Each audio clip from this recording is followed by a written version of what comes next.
Welcome in, everyone. Welcome into the Still Talking Podcast, episode 2. Excited to be here. Let's get it going.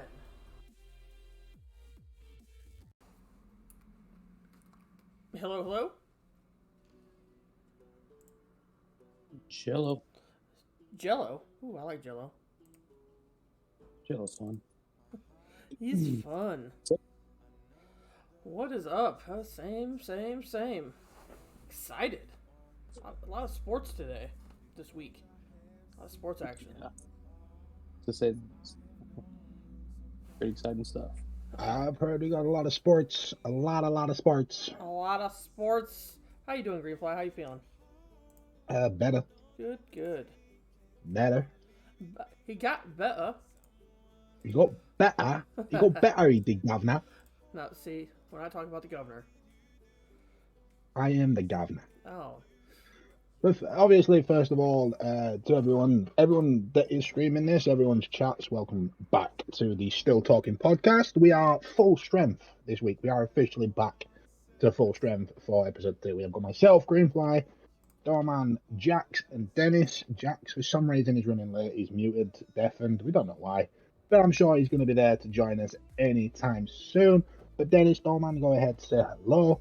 And let's talk about what we're gonna get up to today, because there's a lot to go on. We've discussed a lot of things we can talk about. There's the free agencies, the whole lot of March Madness.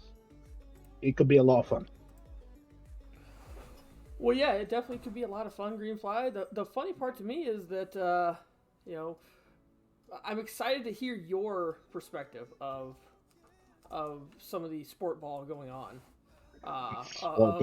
Of the March Madness, of Major League Baseball. I'm not gonna lie. Major League Baseball, I'm leaving to you guys. March Madness, my bracket is chalked. It's already chalked. I mean, isn't everybody's bracket chalked at this point? I mean, I went for some, I went for a few little underdog stories, like justice for the little guys, and I think over half of my picks were wrong. So yeah, my ESPN March Madness is gone. It's out the window. Hey, yep. Yep. There he is. And there is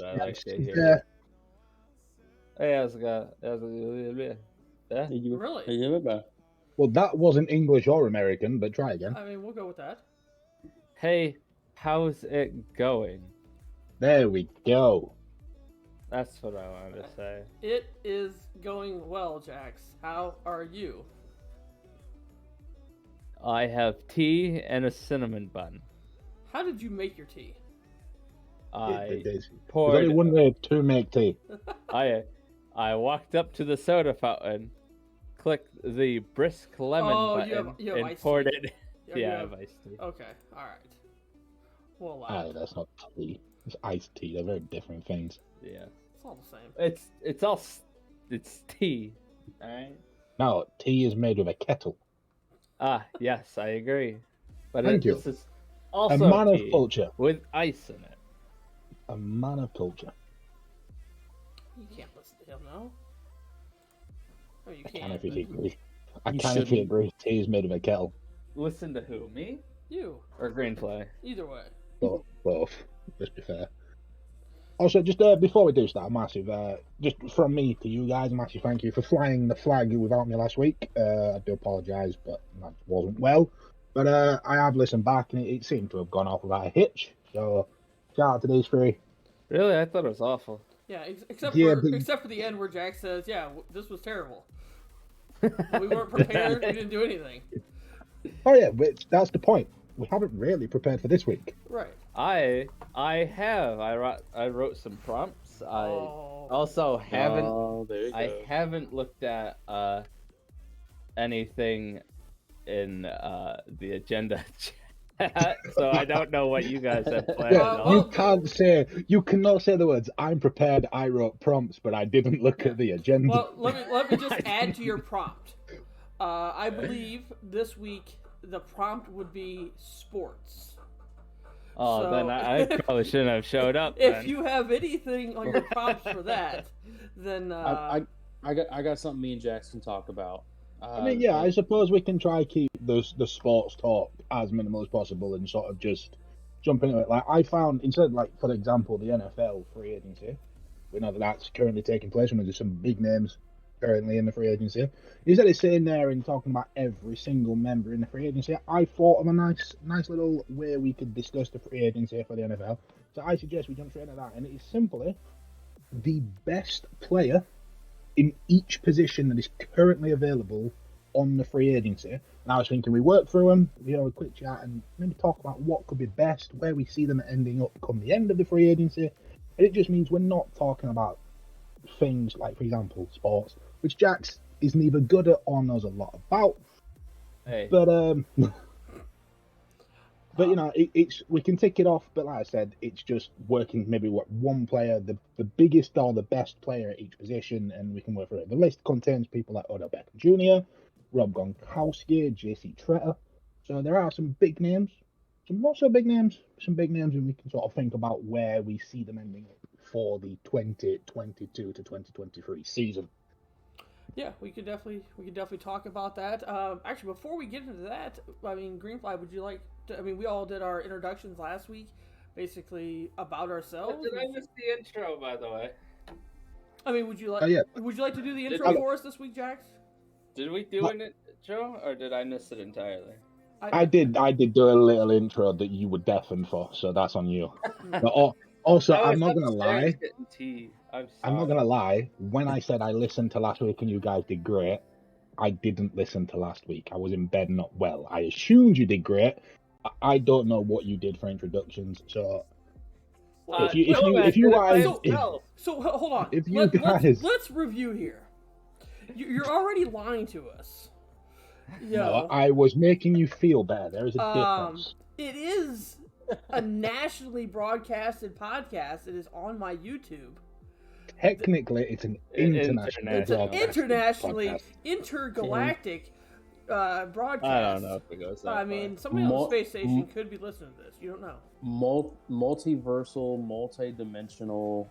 I mean, I can't argue with that. Multilingual, because I'm pretty sure we were saying stuff that nobody understood last week. Yep, so, agreed. In all fairness, the first thing Jack said this week, nobody understood. That's true. I don't remember what I said. Exactly. But no, last week, if you do want to check out the podcast, it is on my YouTube from last week.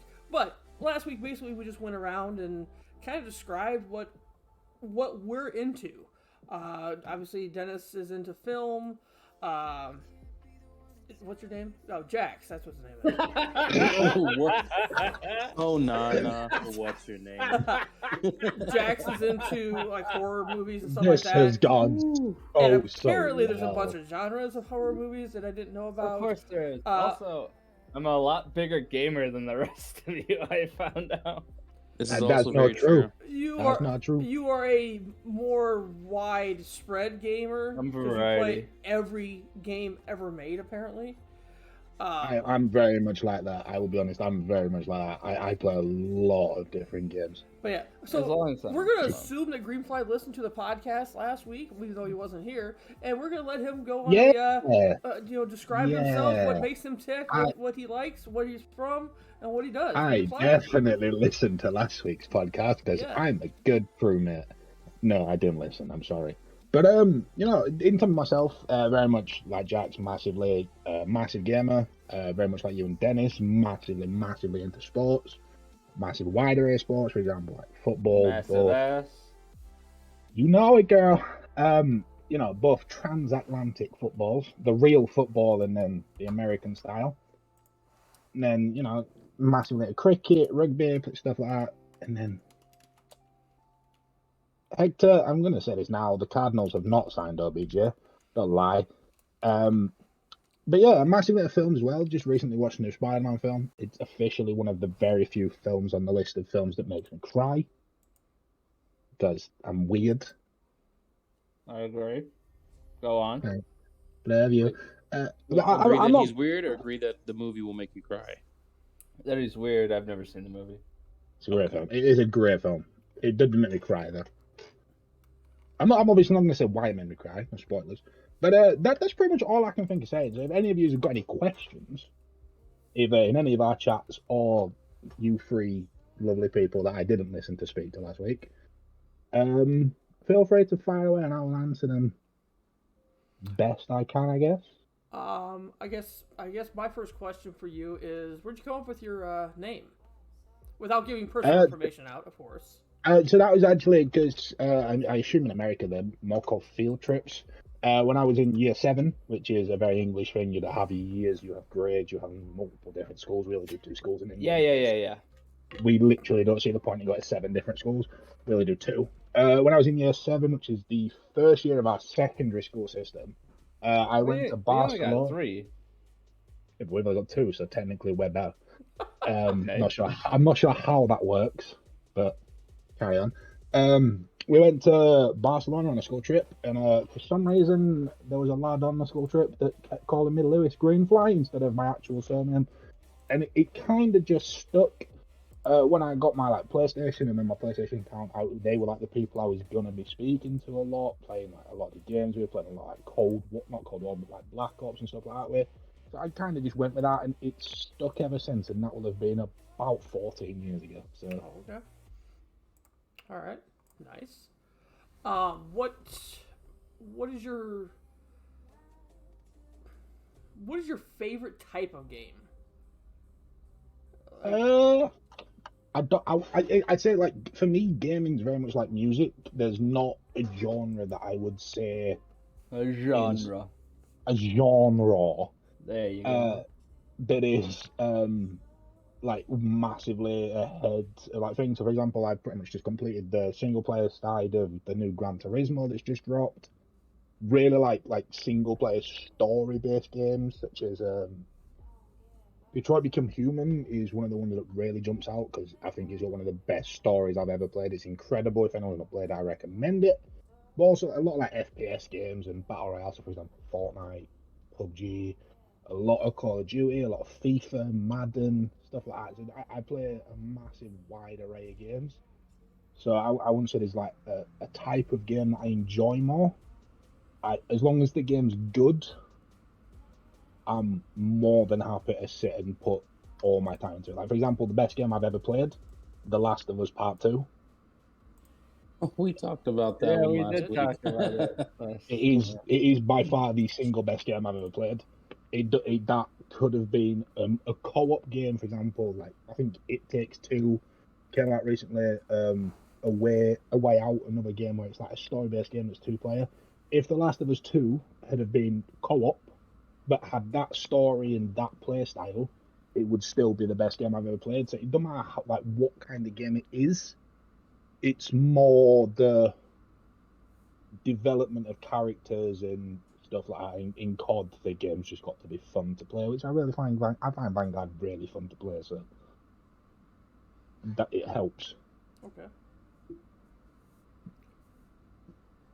Nice. I had a. Yeah. Oh, Greenfly, how old are you? As of 2 weeks ago, I'm 24. Nice. It was my birthday, literally. Oh, yeah. Friday. Yeah, it was. Yeah. I remember it. Dennis, we got drunk playing Among Us 2 days We before my did. birthday. Oh shoot, we did. I forgot about that, Greenfly. I think 8 days before you guys launched the podcast. Actually, you know what's crazy? That's the last time that I've had a drink. Was your birthday. Oh my god, that's adorable. Very No. much adorable. I'm overdue. Some on St. Patty's Day. I did not. Because you know why they didn't? You know why I didn't? Because they didn't make distribution for the Green Bud Lights this year. I was really upset by that. They didn't? The last time I had a drink was at 23:15 on the 19th of March.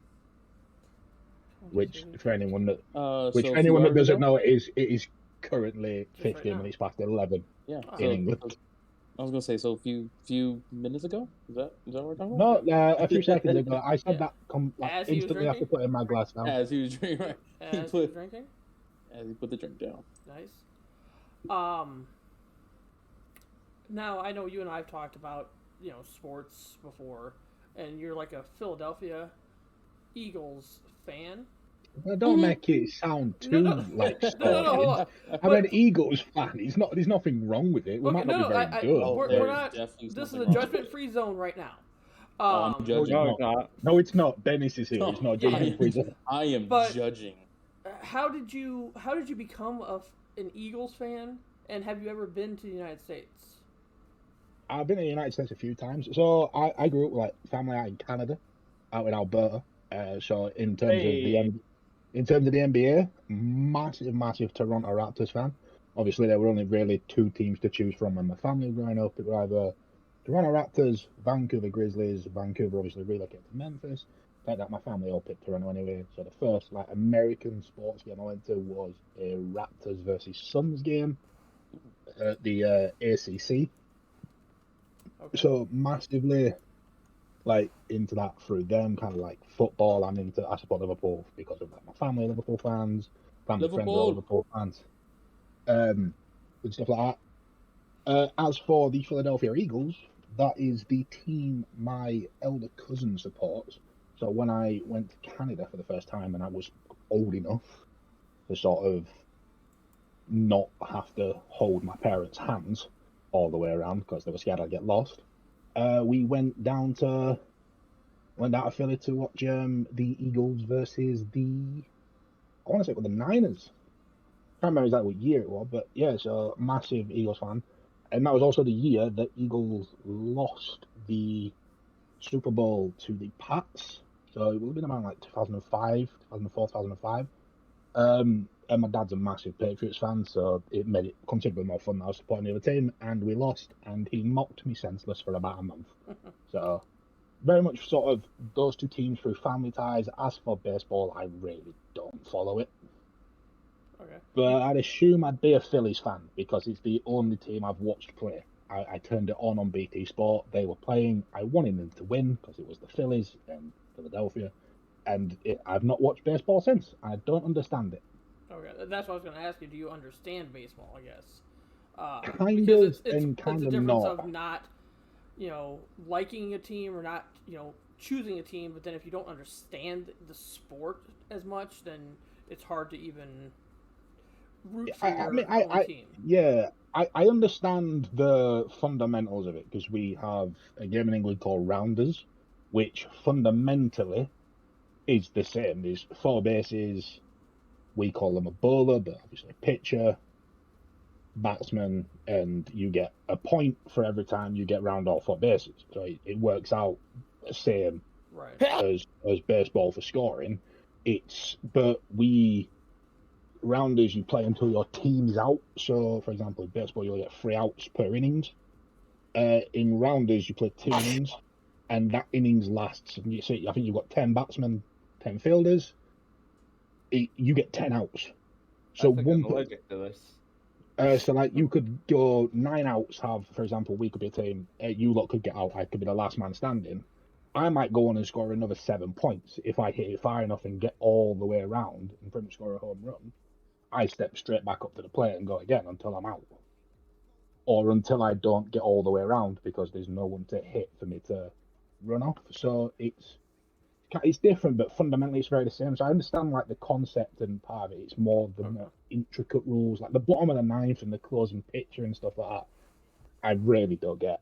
Right. Most people don't get that either. Have you ever considered? I don't know if you've ever gone to a game, but have you ever considered going to an NFL game because they come over to across the? I've been to 2 NFL games in England.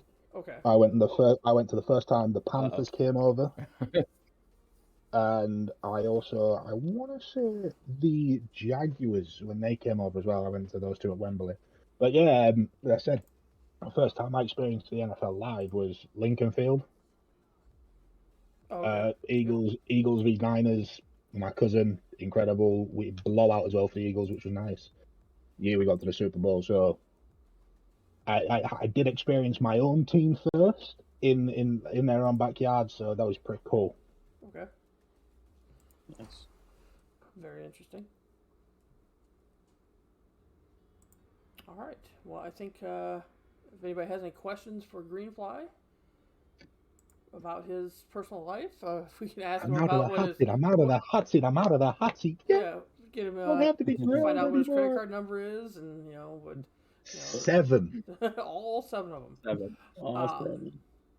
But yeah, I mean that was I got a question for you, Greenfly. Oh, for crying out loud! Here we go. back in the hot seat. What is never your mind social then. security Never number? mind. Don't worry about it. You don't have those. No, we have national insurance numbers.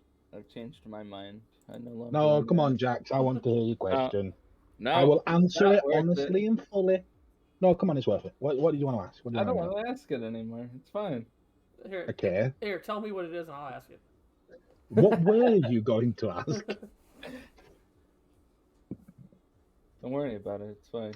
Dennis, not Dennis. Move on. Jax. I will sit here for the entire podcast until you ask this question.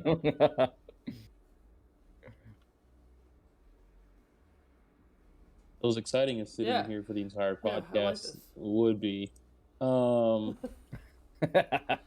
Jack, movie question actually related, real quick before we jump into the crazy stuff. What are your thoughts on the new Scream 6 being announced for next year? I thought you were gonna say that. God damn, no, I love Scream. I'm so excited. I'm assuming there's a new Scream film. Yeah. Yes. So Scream 5 was pretty controversial in my opinion. Was it? I was not happy with. I understand killing main character. Spoiler alerts. Just put it out there. Spoilers. In all fairness, before we go any further,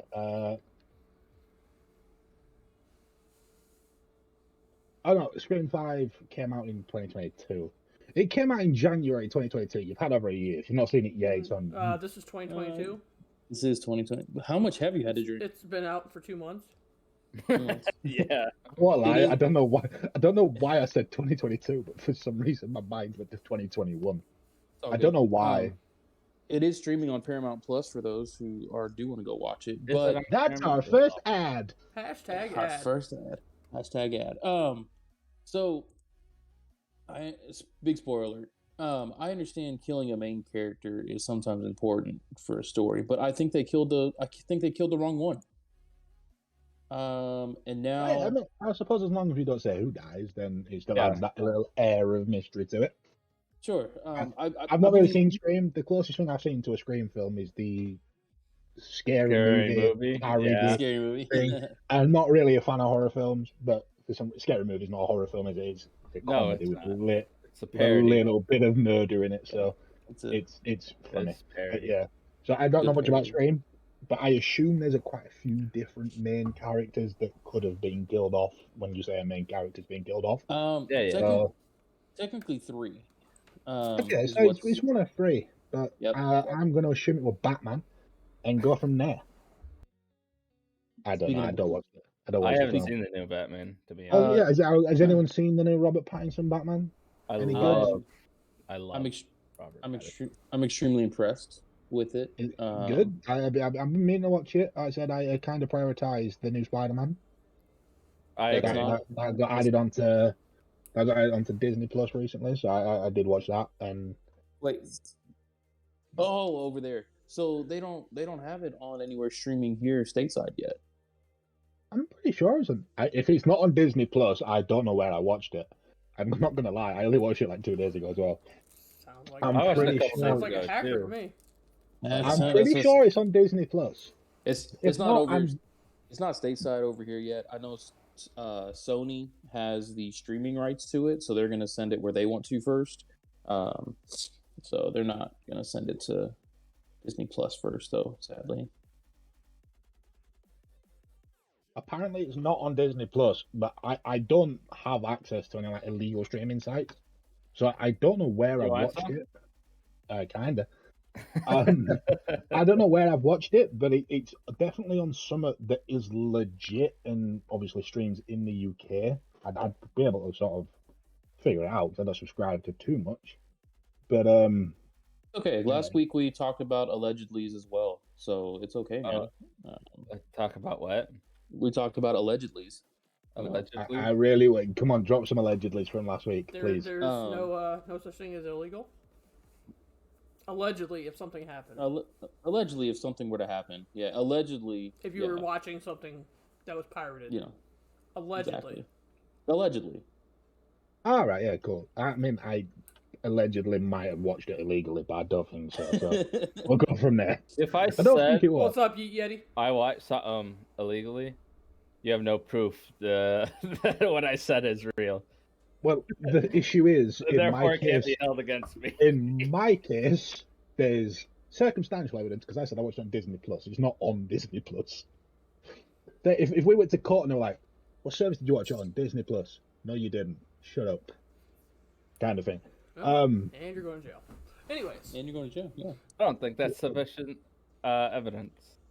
No, it's circumstantial, isn't it? But is it?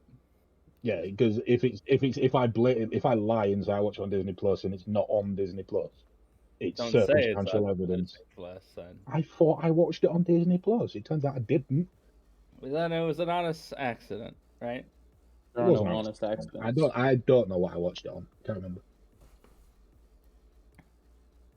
Very good though. Anyone that's not seen it, I recommend it. It's very good. I'm not going to give any spoilers away, but are we talking about Batman or Superman or Spider-Man? Spider-Man. Okay. I skipped the first two. I'm not gonna lie. Ooh, the first two are great. Homecoming's very good. Homecoming and Far From Home. Far From Home, both very good. Yeah, I skipped those.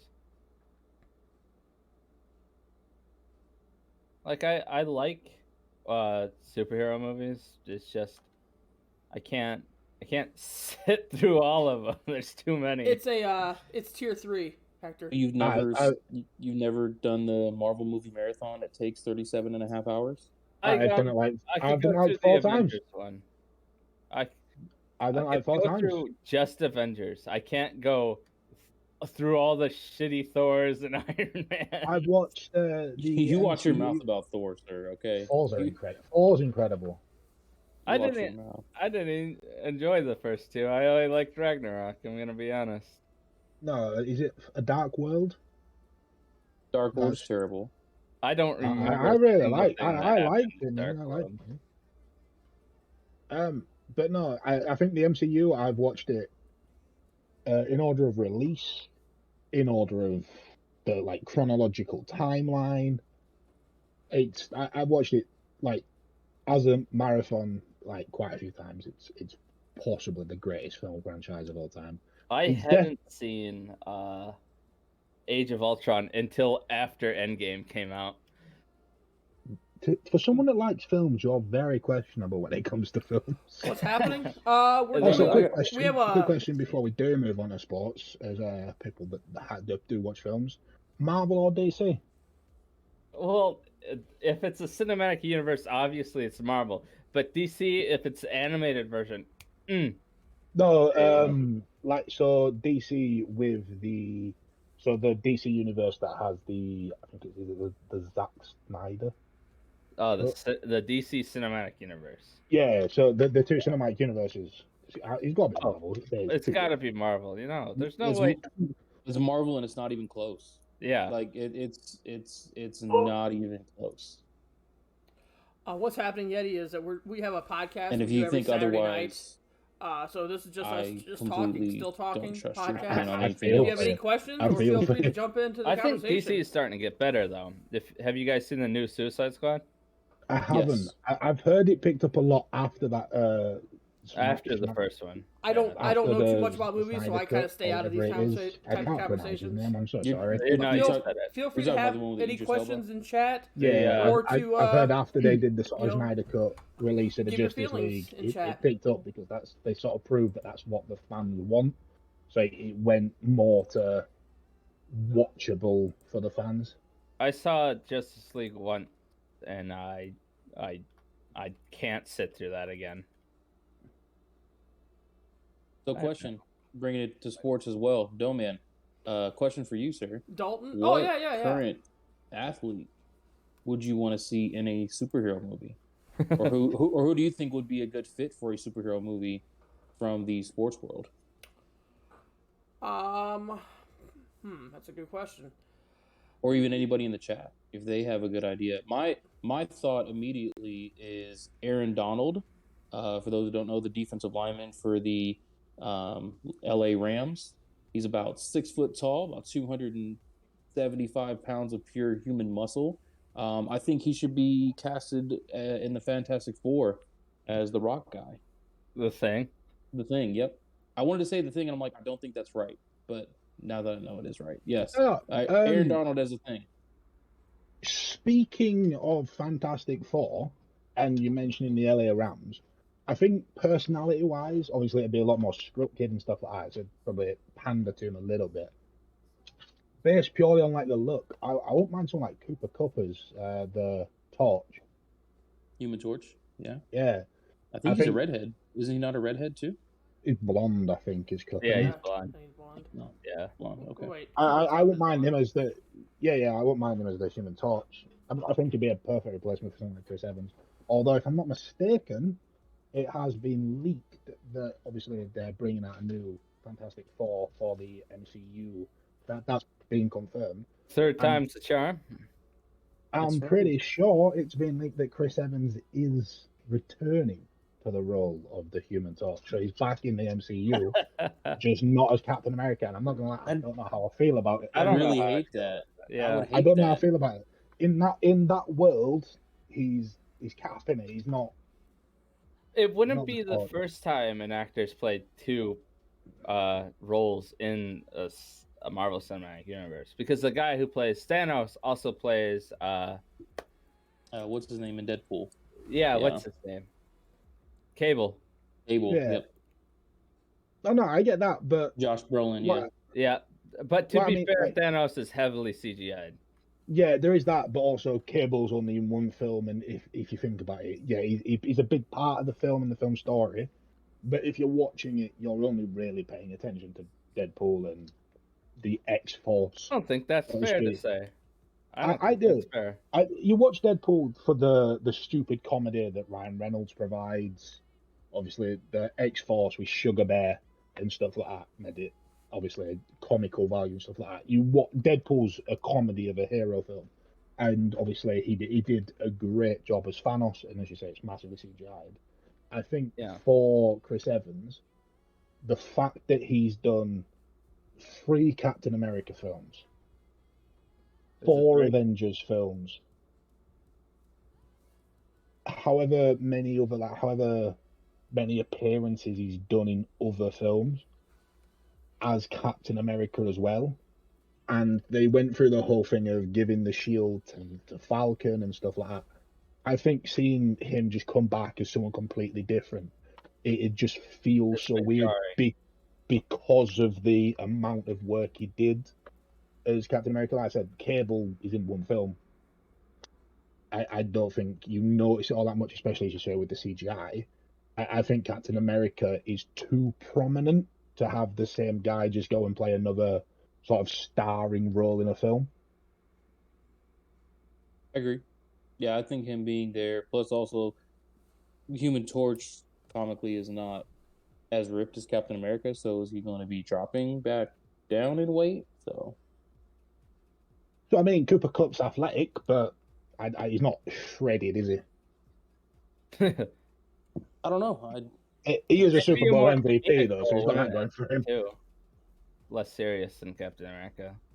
Yeah, there's that. It is a slightly more comedic role in it. It is a bit more of a Deadpool than a Captain America in. I'd like to see Shaq as a superhero. Yeah, Shaquille O'Neal. Again? Yeah. Again? Yeah. Wasn't he Shazam? He was. That was a terrible movie. Oh my god. But yeah, Shaq as an actor, that's a no for me.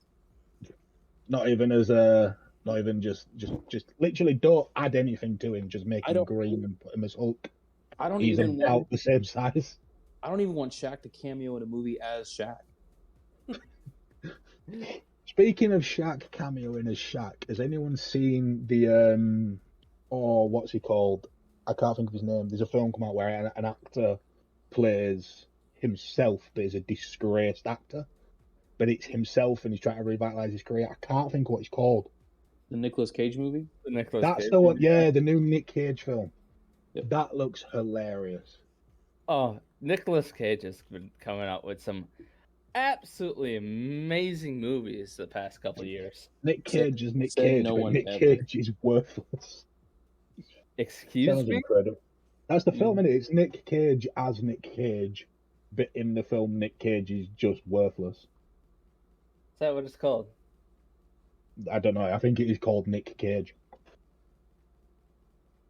Good thing I'll be the research guy for us. It is called.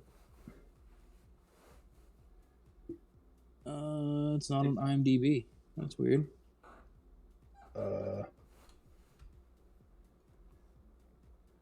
Oh, that's it. It's called The Unbearable Weight of Massive Talent.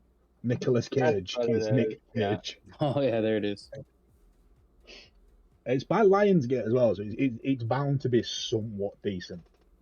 Like Lionsgate are the distributors and stuff, and they do a lot. They do a lot of good work. So Pedro Pascal's in it. Yeah. Neil Patrick Harris is in it. I think he's a very underrated actor, if I'm being honest. Neil Patrick Harris, Tiffany Haddish, Demi Moore. So not a bad line. Forgot Nick Cage was in Sorcerer's Apprentice. Yeah, but they played Nick Cage. Nick Cage always plays Nick Cage. What are you talking about? What's your role this time, Nick? I'm Nick. I forgot you were in Kick-Ass. Oh no, that was terrible. That movie was. I don't know. Terrible. I found it funny for what it was. I didn't see the second one, but I did like the first one. I found it funny for what it was. It was a complete knockoff of every superhero film in the world, wasn't it? And I think that's what it was supposed to be. Yeah. Yeah, that's what I mean. It was a very like Scott Pilgrim-esque, like comic book turned movie, but like,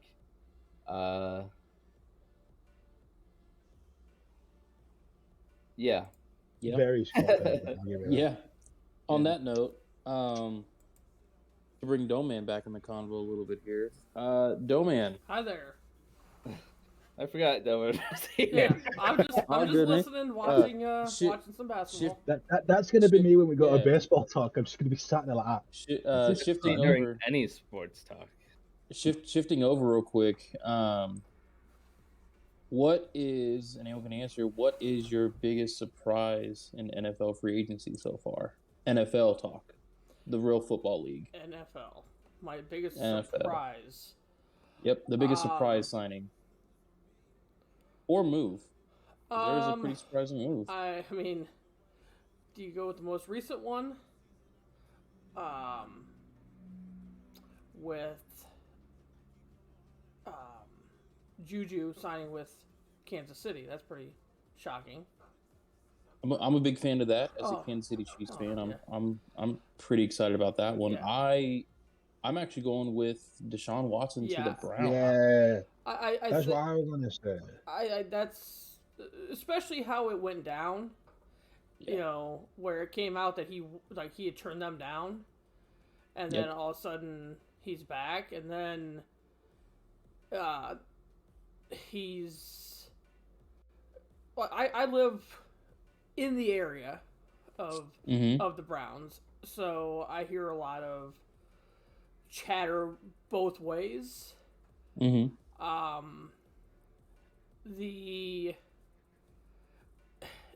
sports fan in you is like, okay, he's a good player.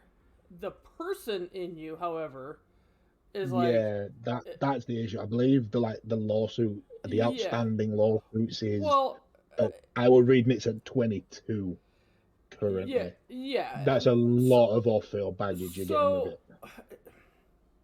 Now I'm sure. I don't even know if Dennis even knows how the contract is structured. I have seen it. Yep, I've dug into it quite a bit. Yep, which is absolute bullshit. Okay, but you applaud his agent for doing that, but you look at the Browns a different way for doing that. Now, is it because he didn't go to my team? Is it because he didn't go to a different team? Or whatever? Like, are you a Browns hater or are you not? Like, there's a lot of things involved in that. But the fact of the matter is, he was suspended all of last year. Mm-hmm. I've just brought up the sort of ins of his contract, right? Yeah, well, I can tell you. Apparently, Yeah, I can tell you exactly what it is. It's a 5-year, $230 million Right. contract. Mm-hmm. Second highest paid QB behind Aaron Rodgers. They've built in a new deal that avoids severe financial penalties in the event he's suspended. Right. That's the biggest issue. His base salary is $1 million, and the pay will come in a yearly signing bonus of around 45 million. Yes. Yeah. That is stupid. It is the largest contract. It is the largest fully guaranteed contract in NFL history. Yep. You don't get. What I will say is, his agent is a fucking god. If they've got him a full-on deal that means he avoids financial penalties. Well, he doesn't avoid it. Here's where it's at. And it's either the agent or this is the Browns being like, hey, this is what we need because we know we pissed off Baker Mayfield. So we need you. We're going to do this. The largest fully guaranteed contract, $45 million signing bonus. Mm-hmm. Like you said, his salary is $1 million for the first year. If he gets suspended for 6 games, he loses about $300,000. That's correct. In game checks. Yep. So it's very. It's a touchy subject. What I'm saying is, what I read here is, they've also built Watson's new deal to help the QB avoid severe financial penalties in the event he's suspended in 2022. His agent is a god if he's got something in place that means his client doesn't lose stuff when there is a good chance he's going to miss a speller this season. Right. So is that on the team? It's naive from the team. No. I think a lot of people, even from the outside looking in, you can see he's going to get some. Well, there's a good chance. I'm not saying it's definitely going to happen, but there's a good chance he's going to get some kind of suspension or playing penalty for a period of this season. It might only end up being a few games. Might end up being the majority of the season. It might end up coming in quite late. It might miss the playoffs if they get there. Right. I think it's naive to put in. I don't think it's naive to bring him in. I think he's very much worth the risk of if he plays the majority. If he misses the start of the season, plays the second half of the regular season, and they still qualify for the playoffs, you've got a very good quarterback for the majority of the season and the playoffs if you get it. It's a good deal to bring him in. I think it's naive to put in a clause that says he's not going to be hit with financial penalties if he's suspended. No, he still gets hit with them. He still gets hit. He gets hit with them. He'll lose his game checks, but because they pay him so little, when I say $1 million, they paid him $1 million. They're paying him so little that it's going to be literally drops in a bucket. Yeah, that's what I mean. Like he's not getting hit. It's when you look at his full contract, him losing, I think it works out about $55,555 per lost game. So a game he loses or doesn't play. Right. He loses $55,000. That is nothing. That's not a financial hit. Not especially when you got $45 million to sign. Guaranteed. Yeah, exactly. You're getting $45 million before you turn the ball. The rest of it's already guaranteed too. But you got $45 million just to sign it. So now the question raises: if you were a fan of the Browns, do you have a problem with this? And I'm not a fan of them. I don't know what it would be if it was my team. The way I'd word it is, if that deal was in place and he was coming to the Eagles, I'm very happy. Deshaun Watson is coming to the Eagles. Because when you look at a player, similar to a lot of people in like English football, when you look at a player who you've signed, you can put personal issues to one side as long as you know that they're going to perform on the field. You don't have to like a player for him to be very good. I would be very worried about the people that are putting those things in place, and I would think a massive. I would want there to be some sort of rethink by the people that give him that contract to think, yeah, we can't make that mistake again. But I think Browns fans are going to be over the moon. They've got him. But Yeah, I think they'll want like some sort of internal investigation or rework, however people want to word it, to ensure that a deal like this doesn't go through again. Well, I don't think that's the deal. Isn't the issue? I guess that's not what I'm trying to get at. Like the deal is the way that the Browns got him. By giving him that deal, that's why he chose them. Now, Are you ethically opposed to it because of what he's bringing to your team? I got a hot take on that. I got a very, very hot take. Very hot take. So, it's a weird situation because it's a professional athlete. So the Browns also signed Kareem Hunt a few years ago. Kareem Hunt is the running back who, on video, punted an underage girl in a hotel hallway for trying to sneak into his 21st or 22nd birthday party, right? Yep. Now, let me be very clear. She called him the N-word. She said a lot of terrible racist things to him. So I get why he flipped off. As a person of color, I completely 100% understand where he came from. And when alcohol is involved, better judgment is not used. Not saying on that side of it. But he kicked this woman in the head and was cut from the Kansas City Chiefs, and the Browns took a chance on him. They said, hey, we understand your tattered past. We're going to go ahead and still take a chance on you because we believe in you. We believe you're going to make a change. So the fact that they traded for Deshaun Watson, ethically knowing there's 22 active civil cases against him for sexual misconduct, it doesn't surprise me because they've done this in the past with Kareem Hunt. The contract side of it, all that is a loophole in the system, right? So the loophole is what the agent found and took advantage of, and so he's getting his player or his representative the most money. The moral side of it is, how do you bring a guy into your team who has 22 active civil lawsuits against him for sexual abuse or sexual misconduct? If this guy was not a professional football player, if he was a dentist or a doorman or a jacks or a greenfly, and these allegations came up, all four of us are in jail right now. Mm-hmm. We are in jail behind bars. If this was a doctor, if it was a lawyer, if it was someone if it was a preacher, if it was someone who had another profession other than the entertainment of a professional athlete, their career is over. It's done. Now, I mean, I suppose just adding to that, from a case that happened in England a good few years ago, there was an English footballer, a Welsh footballer, should I say, called Ched Evans, who was arrested, and found guilty of sexual assault. He was arrested, put in jail, rightfully so at the time. If the jury found him guilty, got to act on that. Turned out a few years later, and not that long ago, probably 2 years ago, it turned out that it wasn't true, and it was all made up. It was I suppose maybe a publicity stunt or something like that that's from the female that's gone kind of wrong, backfired, she felt guilty. He got out. He's now back playing, but the guy lost 6 years of his career. He was a regular in his national team, which is the biggest honor you can get playing football.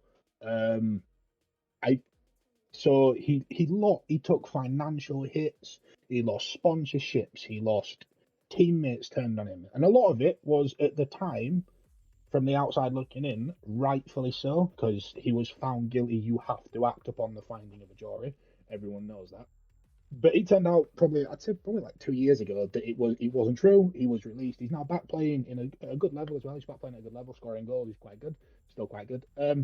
I suppose the way the Browns could look at it is there's 22 civil lawsuits.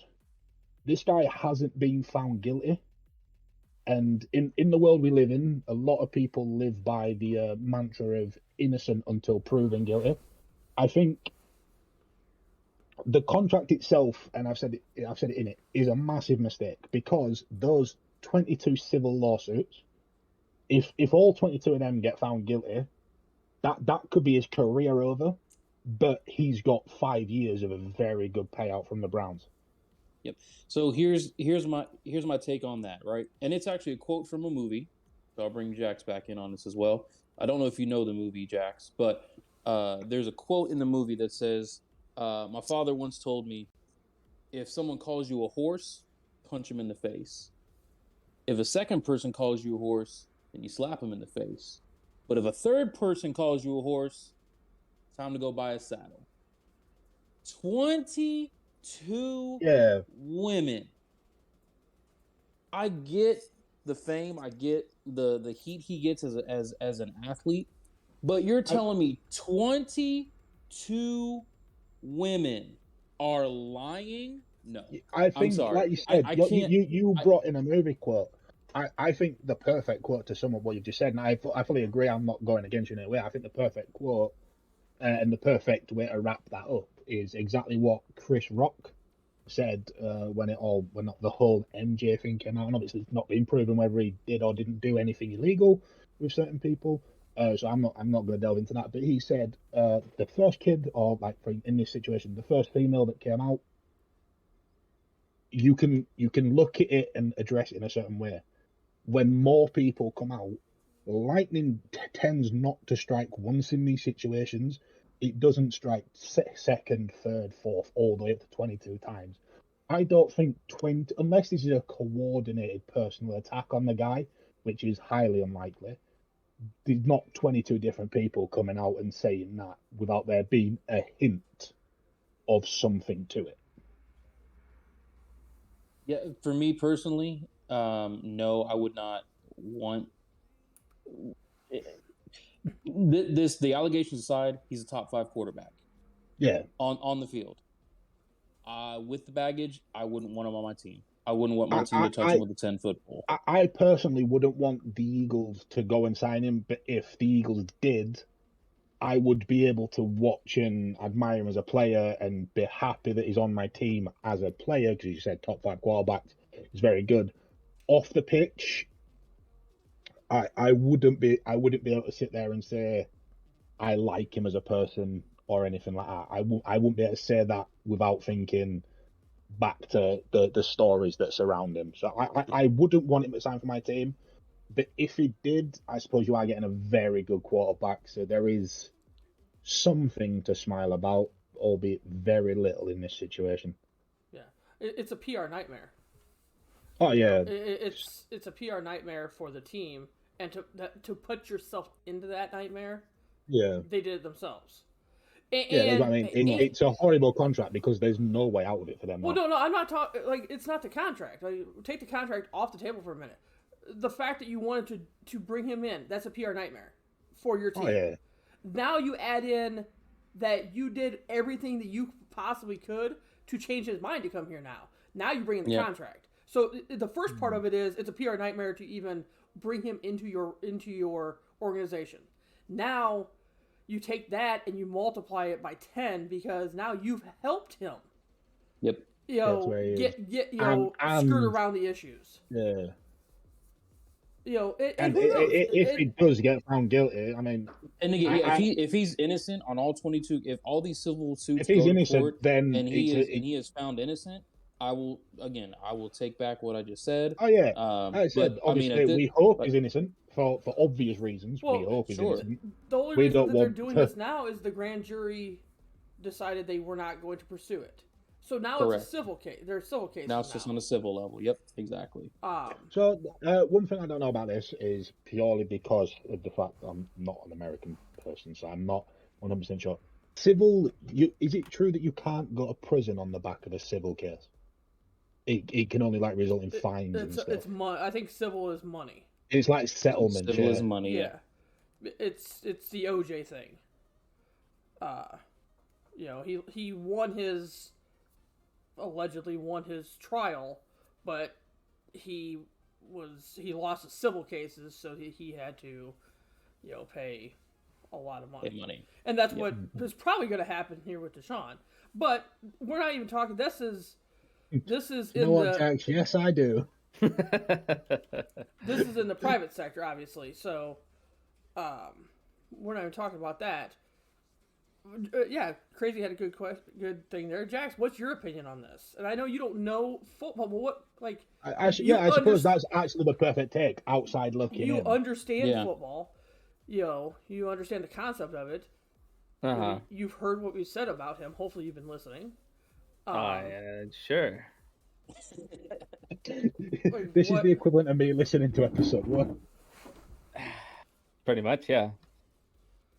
So Jax, just a quick rundown. What's happened is a team have signed a quarterback that has 22 outstanding civil lawsuits for sexual assault.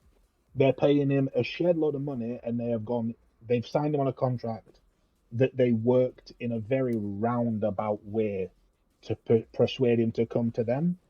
If you were a fan of them, is that moral enough for it to be accepted, or do you think this is something that shouldn't have happened? I don't know. I'm a lot more damning than a lot of people. I don't think it'd be worth the risk morally. I think it's a mistake from the Browns, I'll be honest.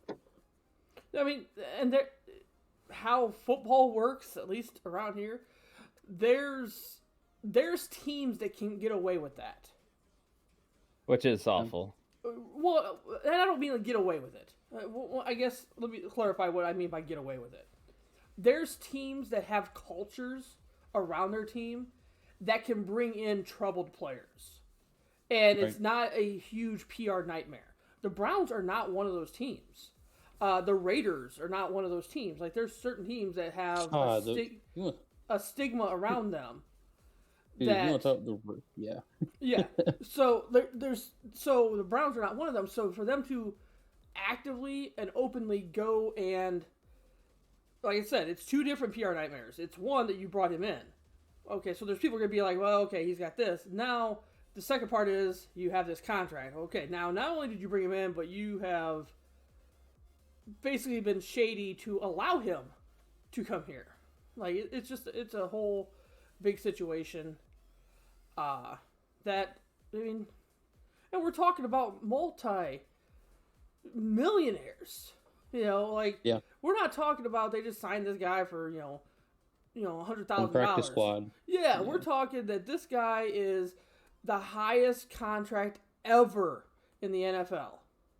Ever. And Patrick Mahomes signed a $500 million contract. But this is the highest guaranteed money ever of anybody. Yeah. So, it's 230 million. 245 million is 100% you can pay him now kind of deal.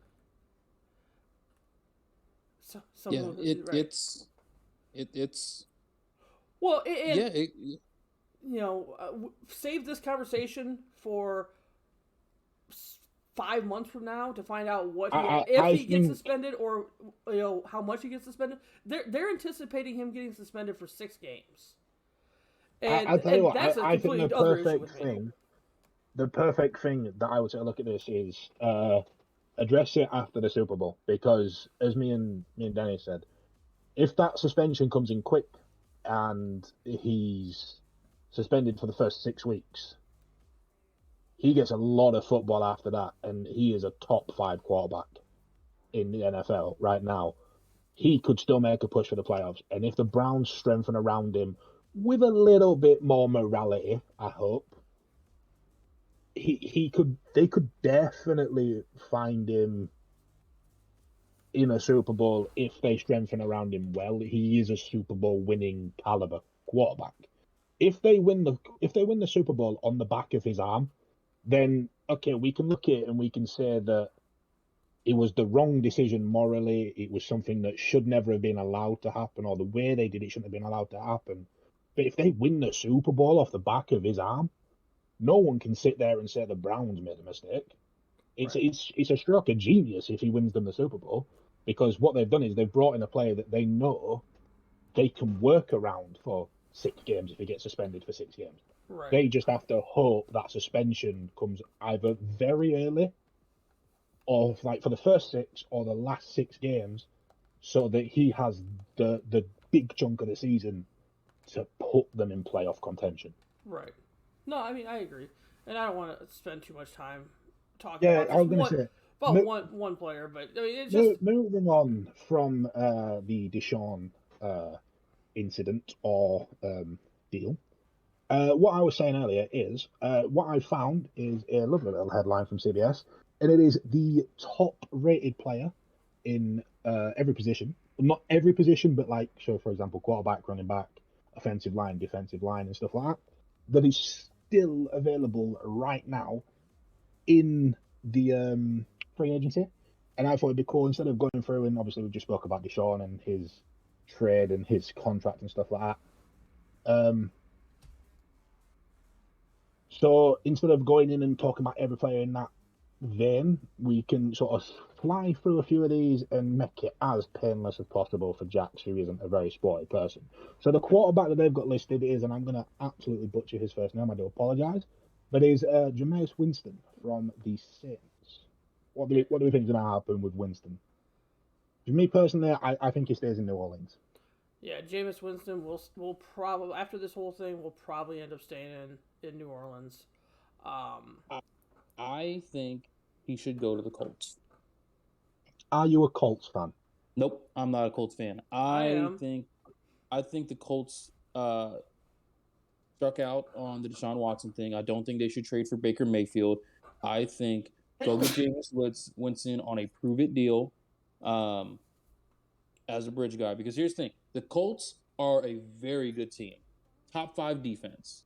They've got a top 3 running back.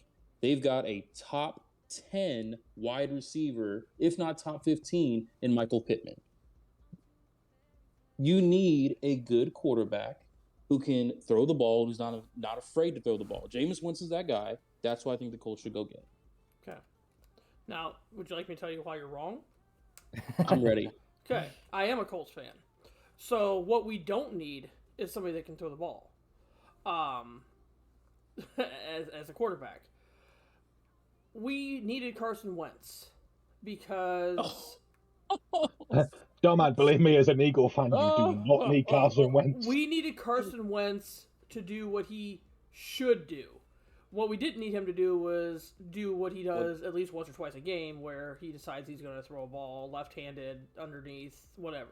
Anyways, but sit the entire season out injured because he's the most unreliable quarterback I've ever seen. So or I don't know, or lose the game you need to go to the playoffs to the worst team in football. Well, there was other things. Pretty much, you don't want Carson Wentz. There was other things. Carson Wentz lost to the Jaguars. Goodbye. He's a bum. I tell you what, Carson Wentz is a quarterback that with the Eagles was struggling. It looked as though there's a chance we would have missed out on the playoffs. The year we won the Super Bowl, it looked like there was a chance we could miss out on the playoffs. He got injured, and in a team that we looked like we might miss out on the playoffs, Nick Foles came in, our backup came in, and we won a Super Bowl. That doesn't happen because of Nick Foles. That's the team with a quarterback that can play football. It's game management. So anyways, why you're wrong about Jameis Winston. Do you know why the Colts didn't make the playoffs this year? Because they forgot that they have Jonathan Taylor, one of the top 3 running backs in the league. They forgot a couple games. And they decided that we're going to let Carson Wentz throw the ball. We don't need somebody like Jameis Winston who does like to throw the ball. I would be okay with Baker Mayfield because he does like to throw the ball, but I think he's got something to prove.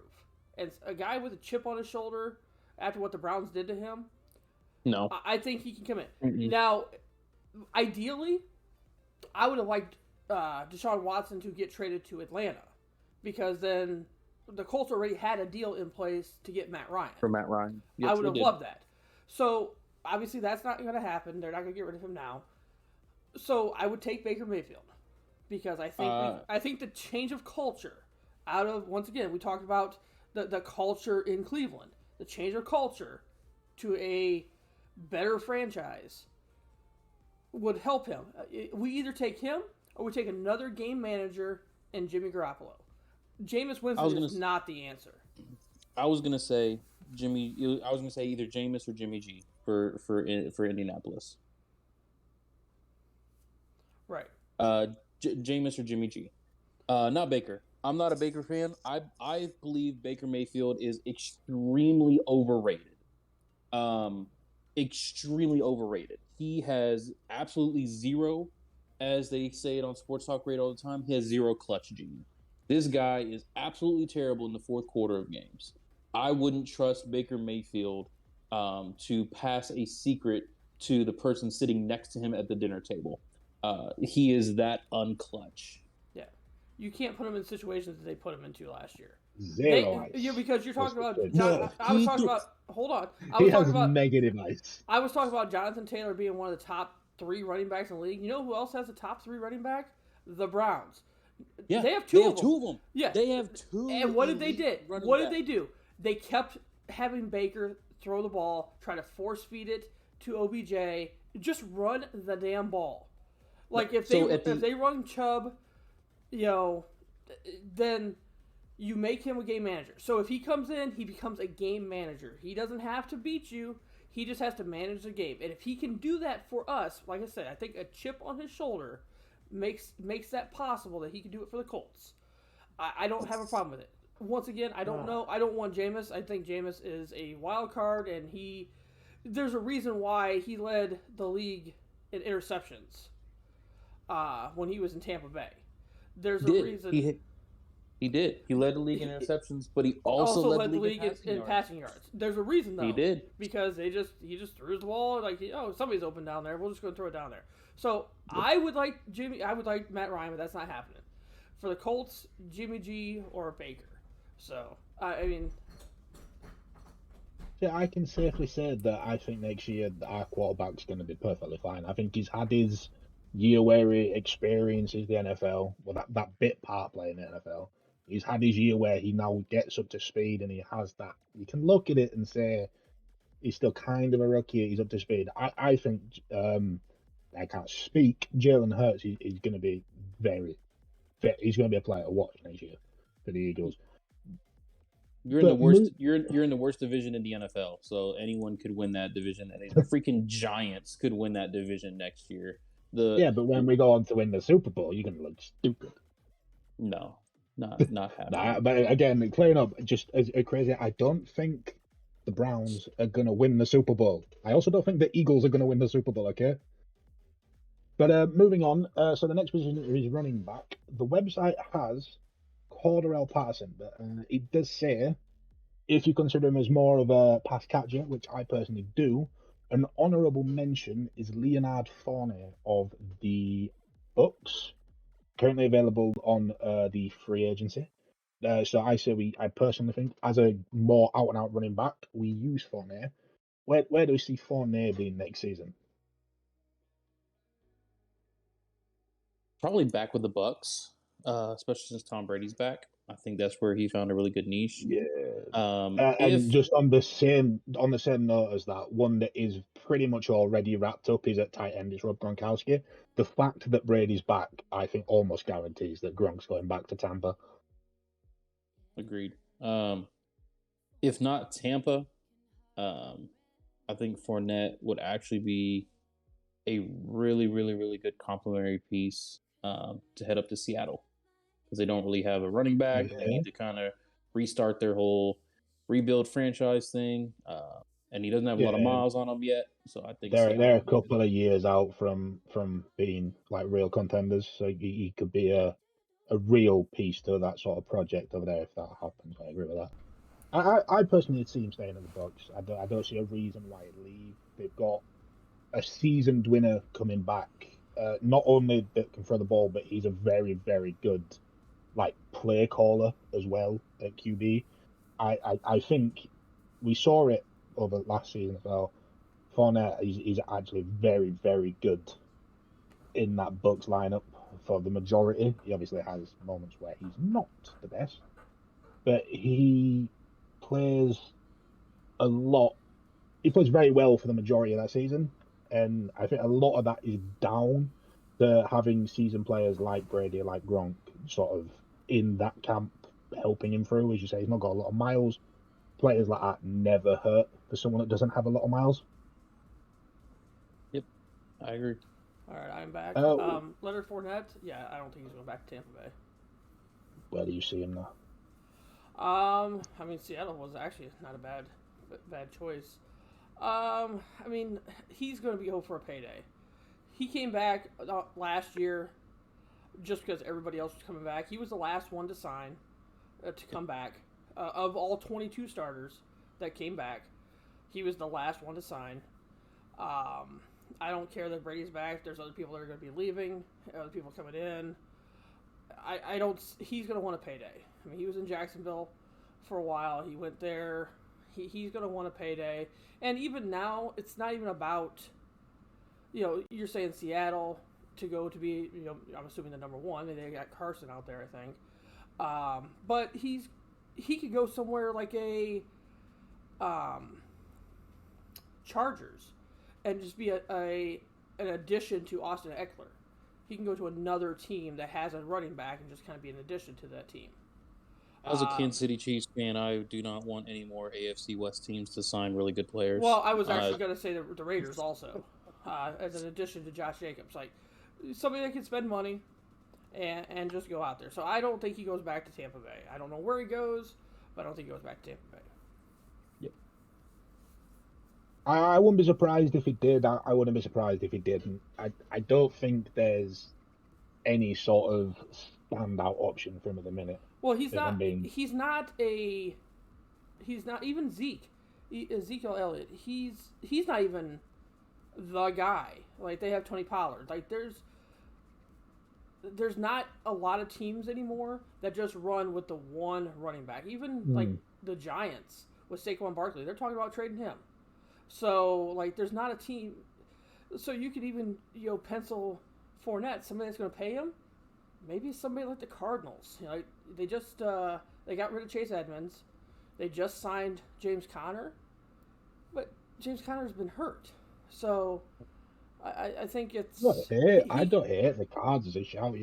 Yeah, he can go anywhere. He can go anywhere, and I don't think he goes back there because I don't think he's going to go. I fully agree. I think he just ends up with whatever offers him the best contract. Right. So a wide receiver. We've got OBJ, a little bit of Odell Beckham Jr. Obviously, currently with the Rams, technically a Super Bowl winner, tore his ACL in the Super Bowl. He's a limit availability to begin the 2022 season due to that ACL. Where do we reckon OBJ is going to be contracted to next season? Because I wouldn't be surprised if we see him in Green Bay. They just traded out Davante Adams. Yeah. I wouldn't be surprised if they take a hit for a couple of weeks. They've still got a very good team without OBJ in there. They're good enough to pick up wins while missing a player like OBJ if he is there. Yeah. I see him being a very good replacement for Davante Adams. I mean, I don't think he goes well in Green Bay. I don't think he plays well because he would be the number one there. And I don't think he should be the number one anywhere at this point. I think he goes back to the Rams. I wouldn't be surprised if he goes back to the Rams. Yeah, I would think he goes back there because he knows that he's not the number one there. He's not the number two there. And didn't they just sign somebody else this week? They have they brought in Allen Robinson. Oh, yeah. So there's their two. So you have Cooper Kupp and Allen Robinson. They did about 10 minutes ago trade Robert Woods to the Titans. Really? I was just going to say they have Robert Woods. Robert Woods was traded to the Titans about 10 minutes ago. Okay, well, that's the first I've heard of that. Yeah.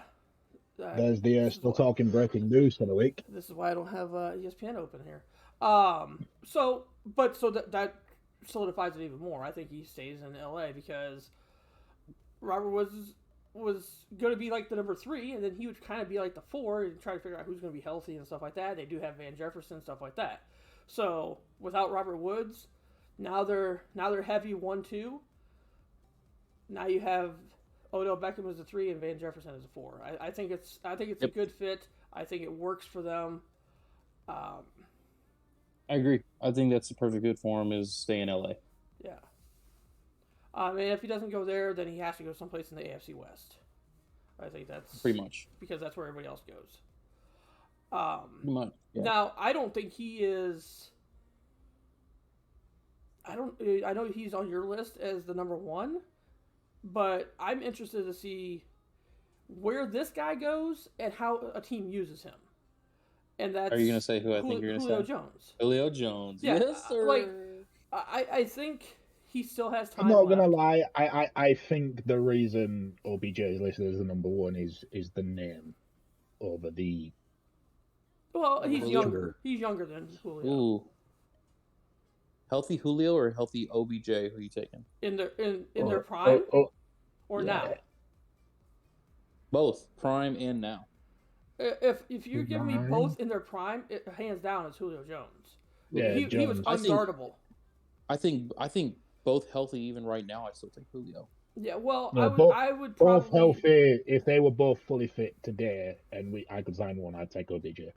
Yeah, I would probably lean toward OBJ today because of being younger and being able to do a little bit more. Because even if you're healthy, you're still older. Contact. You're still older. Yeah, prime is no contact. Yeah, there's no. It's Julio all day. Now I will get Hector riled up here a little bit. Oh shoot! I don't think OBJ to the Cardinals is. I say he's not going there. It's actually not a bad idea because I don't hate the shout. They don't need somebody like Julio because they don't already need. Got D-Hop. Yeah, they got Hopkins. They just got rid of Christian Kirk, which is going to hurt them. They have an old AJ Green who didn't do shit for them. Now I like Rondell Moore. He's out of Purdue. He's fast. He's good. But I think him being like a slot would be good. So if you put like an OBJ on the other side, that would be pretty legit. With Zach Ertz as the tight end, like that would be a legit. Because I don't know what you do with AJ Green. He didn't factor into their system at all this year. It makes sense how it can work into their system. Now, whether they can make it work financially or anything like that, I don't know. But Robert Woods to Tennessee, that's kind of a shock. For only a 6th-round pick. Yeah, that's. I mean, that doesn't surprise me, honestly. I would, and I hate this team so much. To my core, I hate this team. But I think Julio to the Cowboys makes a lot of sense. He wouldn't have to be a number one. That's going to go to CeeDee Lamb. He can be a number two. He'll get single coverage every single time. I think giving Dak a big target like Julio is a good move. And I hate the Cowboys. It's not a bad shot, actually. So the tight end that's listed is something that I don't know if Dom actually heard. I didn't hear a response from him if he did. The tight end that's listed is the Rob Gronkowski. But he's admitted there's a very good chance he's going back to the Bucs. I think with the re-signing of Tom Brady, I think it's almost inevitable that he will be back on the Bucs in the next few days. Yeah, and definitely start the season there. I would. I think he came out of retirement to play alongside, to come back and get the band back together. There was a lot of talk before Brady returned, unretired, I guess. There was a lot of talk of Gronkowski to the Bengals, and like that got a lot of traction, and it's not over yet. So I wouldn't hate that as a signing from the Bengals, if I'm being honest. But I do feel that Brady coming out of retirement puts anything that was in motion. I think he probably bangs the brakes on that. And yeah, I don't think he wants to go anywhere other than if Brady was still retired, he might take a chance somewhere else. Yeah, I think the fact that Brady's back, he just wants to go play with Tom again. Right. And like as I said earlier on in the show, like Tom Brady as a quarterback, you can never rule out. If he knows that Tom Brady's back, the guy's a serial winner.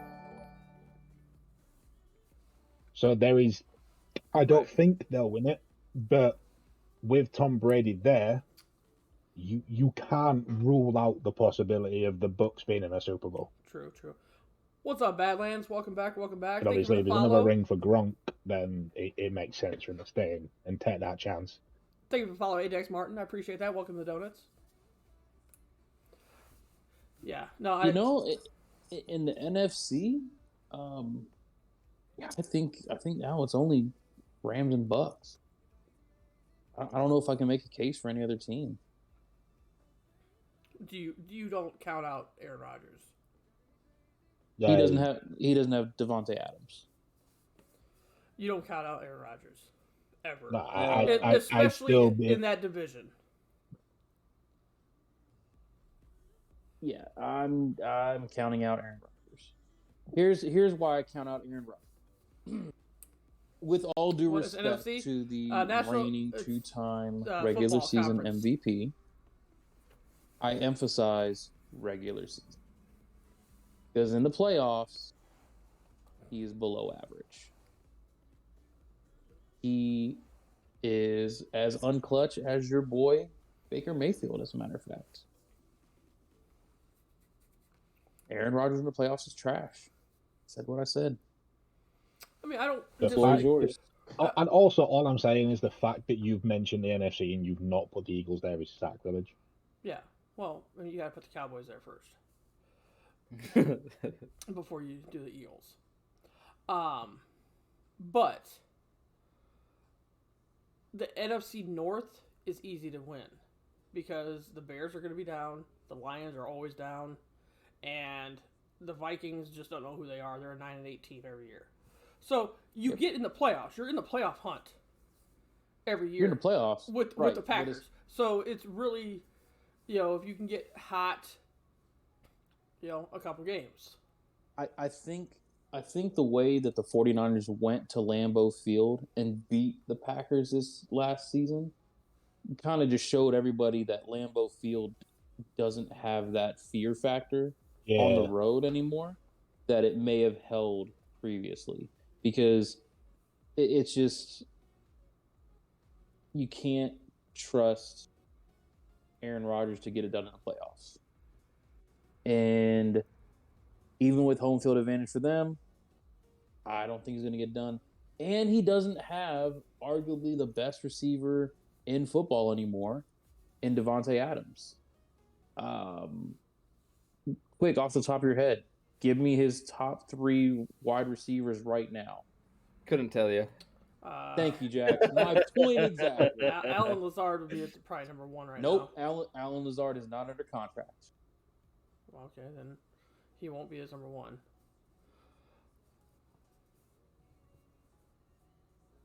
Yeah, he had. Unless they're going to draft him an offensive weapon, I'm not going to hold my breath for that. I don't. Breaking news. Rams lock up Stafford with $160 million. Yeah, 4-year deal. Oh, yeah, that was earlier. That's old news. Yeah, that was like. My ESPN said breaking news. I was trying to find what's his name's receivers. The listed Green Bay receivers are Randall Cobb. Oh, they just re-signed him. They just re-signed him to a contract. Yeah. Randall Cobb. Alan Lazard, Juwan Winfrey, can't speak, sorry. Mike Taylor, Chris Blair, Rico Gafford, and Amari Rodgers. They're the ones listed on Google. So. Amari Rodgers. I apologize. The rookie from Clemson. Yes, he'll be his number 1. Yeah, I mean, I don't count him out. Yeah, for me, Rodgers is like Brady. You can never count him out. That is disrespectful. No. What? No. He's not as good as Brady. I'm not saying that he is, but I mean he's the kind of player that you can't write him off. I do. You look at how many times we've seen it over the last few years throughout his career, where the Packers have been down and out, and he's thrown a late fourth quarter Hail Mary, and they've progressed in the playoffs, or they've got to the playoffs, or they've clinched a conference, or stuff like that. he is a big play machine. I agree with you. Needs to be. I agree with you 100%. That in itself can win you a Super Bowl. But here's my argument. I agree. When your quarterback is receivers, when your receivers, mm-hmm. he's lacking receivers, but you can't say that you don't trust Rodgers to get it done when Rodgers is a big play machine and has been for a long time. Here's my argument with that. When your quarterback is Aaron Rodgers, what's the goal for your season? Is it to have a good playoff win or just to win the Super Bowl? It's going to be to win the Super Bowl. So if you're telling me every year for the last decade, which is when he won his last Super Bowl, your expectation is Super Bowl. And Aaron Rodgers himself, by either not getting into the end zone against the Buccaneers 2 years ago, or not throwing a single touchdown pass in a home game against the 49ers last year, Aaron Rodgers lost both those games. Sorry. Not Aaron Rodgers. Yeah. I'm not taking Aaron Rodgers to the bank in the playoffs. He will get you to the playoffs. And for a team like the Browns or the Ravens or the Colts, no disrespect, no man, or the Cardinals, getting to the playoffs may be a big accomplishment. But when your quarterback is Aaron Rodgers, your goals need to be Super Bowl or bust. So far, in the last decade, Aaron Rodgers has been bust. Yeah, I mean, you're not wrong, but I'm not gonna. But what I will say is, and I've said, like Brady, Rodgers, big players can win you Super Bowls. They don't ever do it alone. Ever. You can't blame the last 10 years of the Packers not winning a Super Bowl on the back of Aaron Rodgers. Okay, at times he's not done enough. You brought up the game against the Niners. At times he hasn't helped himself in that argument. Well, but you can't blame 10 years of not winning a Super Bowl purely on the quarterback. Well, but you can. Thank you. But I don't think you can. Hold on, and this is why I'm gonna flip flop here.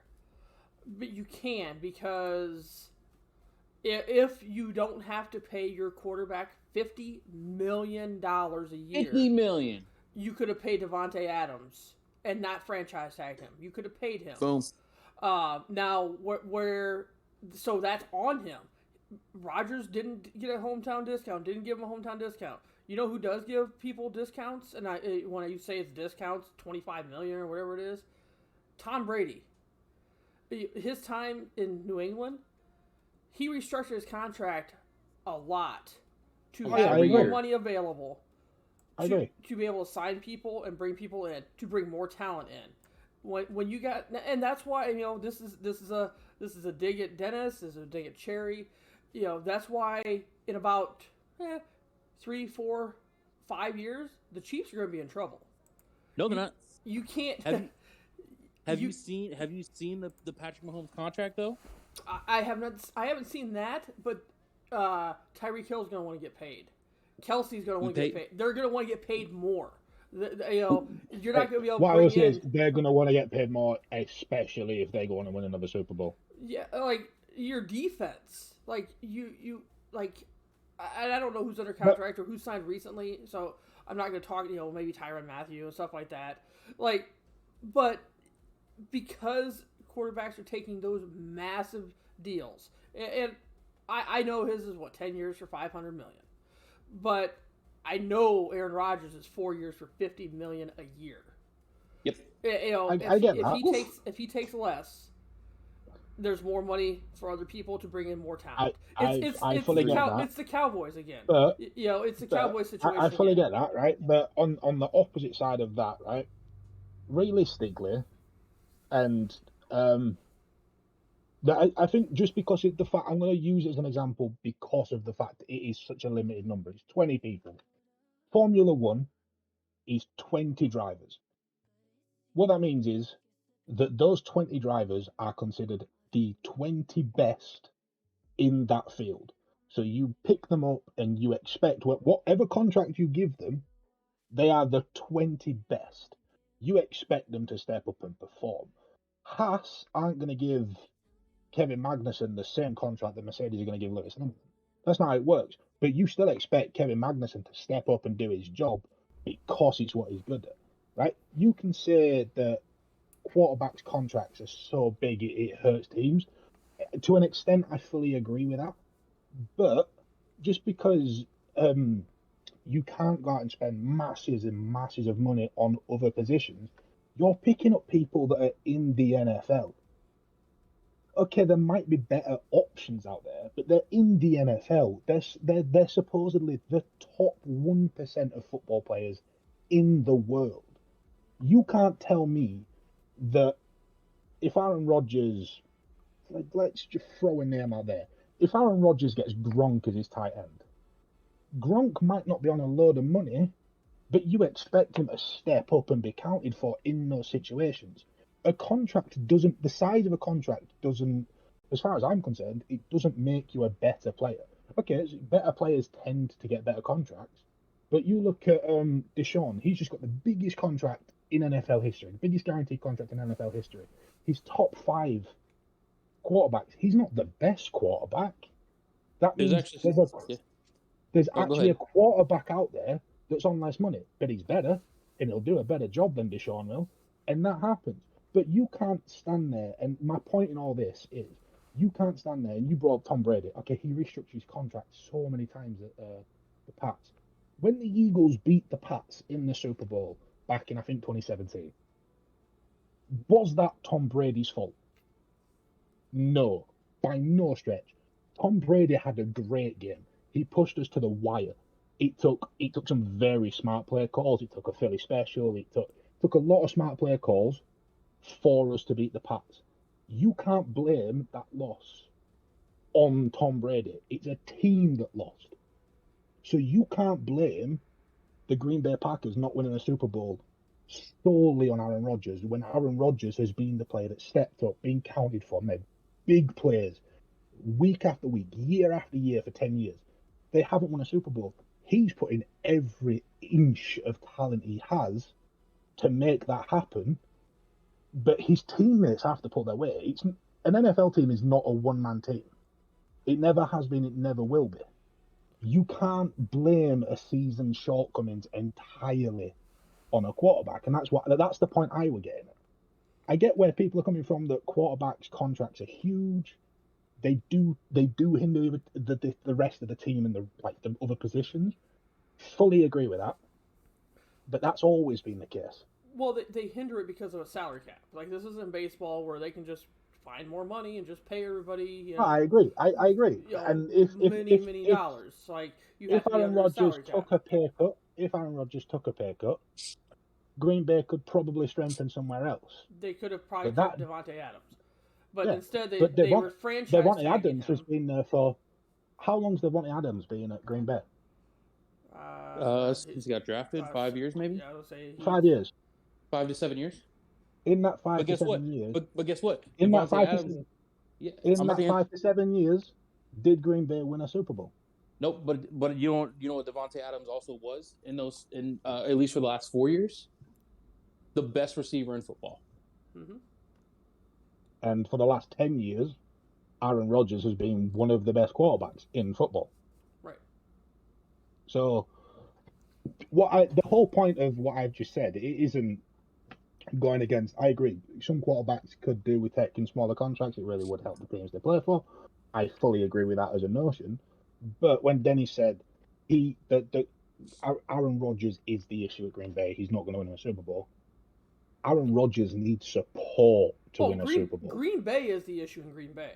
Like, yeah, it's not no Aaron Rodgers. They should not have. There is zero chance, because according to the reports, that Aaron Rodgers knew that they were going to be shopping Devontae Adams. So if he knew, that means the Green Bay Packers knew that they were shopping Devontae Adams. Why you would put a stranglehold on your franchise for the next 4 years, and put Rodgers in for $50 million a year? You drafted a kid 2 years ago that was the heir apparent. Let it go, man. You're going to get rid of Adams. All right, get rid of Rodgers. If he goes someplace and hurts you, whatever. They don't want the Brett Favre. They don't want him going to a division team and hurting them. But just let it go, man. Just rebuild. I agree. I agree with that notion as well. I do agree with that notion as well. Yeah. Aaron Rodgers, for me, shouldn't be at the Green Bay Packers anymore. Yeah. But that's what I said. The whole point I was getting at, and the main issue is what Denny said, is that I said you can't stand up and blame the last 10 years on Aaron Rodgers. Denny said he does. You can't, because it's not his.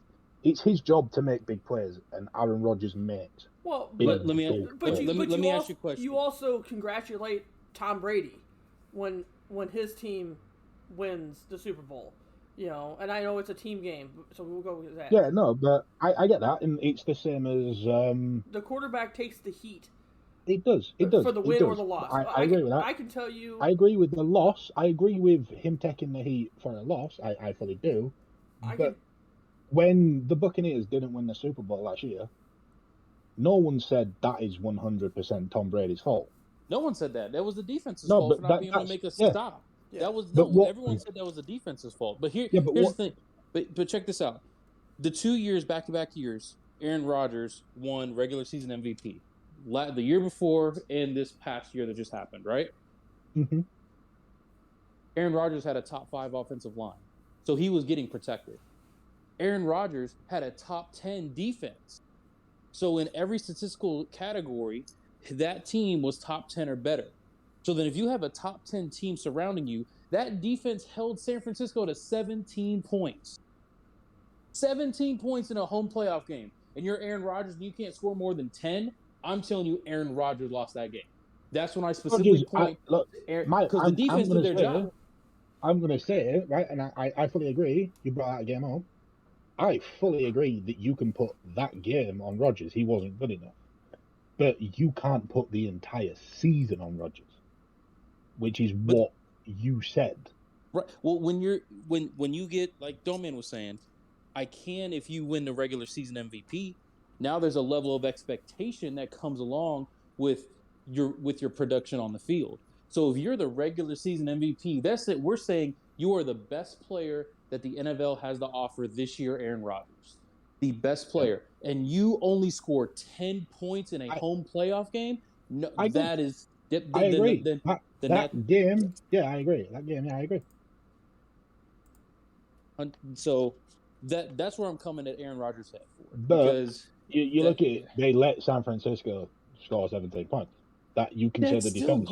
In this NFL, 17 point in 2021, in 2022, a defense holding another team to 17 points is the equivalent to, in the 80s, a team almost shutting out a team. Because offenses and schemes are so much more better now with the amount of talent, more talented players that are out there. Holding a team to 17 points in a playoff game is actually a huge accomplishment. It's almost as good as a shutout in the 80s. All right, so just 2 seconds. Are you talking about this year, by the way? This past season that just ended, yes. Yeah, San Francisco didn't score 17 against Green Bay. They scored 13. Oh, my point. But no, what I'm going to say is, you saying keeping scores to that level is that good. 1, 2, 3, 4, 5, 6, 7, 8, 9, 10. In all of the playoffs, there were 10 scores that didn't get above 20. I don't think keeping a team to 13 is that good of an accomplishment. When as I say, you look at it, these are meant to be the best players in the world. Keeping San Francisco to 13 or less is the defense's job. It's what they're paid to do. And I fully accept that Aaron Rodgers should have helped his team score more than 10. Definitely 100% should have helped his team score more than 10. I will not in any way argue that. 10 points from the Green Bay at Lambeau Field against San Francisco, it's embarrassing. But there are also scores less than 13 and 10 in the playoffs. Hey, thanks for So the that means follow, David defenses Villa are podcast. able to keep you out for less than 13. And if you're saying their defense is that good, if I'm being brutally honest, San Francisco weren't. They weren't ever going to win the Super Bowl last year. I don't think. Question. You could have kept them out for less if you're that good of a defense. How many teams are playing the reigning MVP? Just one. Which games are you looking at? The Raiders scored 19 when they lost to the Bengals, AFC Super Bowl in a wild card weekend. The Bills held the Patriots to 17. Eagles only scored 15 against the Bucks. Cowboys 17. Steelers 21 against the Chiefs. I've just realized they're below 10. I've just realized they're below 10. I meant 20. There's you look at Dallas. Okay. Dallas didn't score 20. Arizona didn't score 20. Philly didn't score 20. Vegas didn't score 20. New England didn't score 20. The Cincinnati-Tennessee game, neither team scored 20. Green Bay versus San Francisco, neither team scored 20. San Francisco v. Rams, San Francisco didn't hit 20. I get what you're saying. The game has evolved so much and the play calls are so different. But you can still keep them out if you're supposedly a top defense. As I say, I fully agree with the notion that 10 points from Green Bay and Rodgers, that's embarrassing. That is embarrassing. As you said, is the regular season MVP. It's embarrassing. But the defense, if they're as good as people made out that season, they could have done a lot better as well. They'll hold San Francisco to less than 13? Yeah, I think they could. Is that your argument? I think they could have done, yeah. If they're as good as people made out that year, yeah. But I'm not saying I expected them to. I'm just saying I don't think you can put that full season solely on Aaron Rodgers. That's my point. And I'm not going to say that defenses should be better or worse. I'm going to say I don't think you can throw that on one man. I don't think you can throw any full season shortcomings on one man, whether he's MVP or not. Does the fact that it was the regular season MVP not tell you that maybe his receivers should have stepped up? He's clearly better than what that score proves. Maybe his receivers weren't catching. Maybe his running backs were having a bad day. He was 20 of 29 in that game for 225 yards.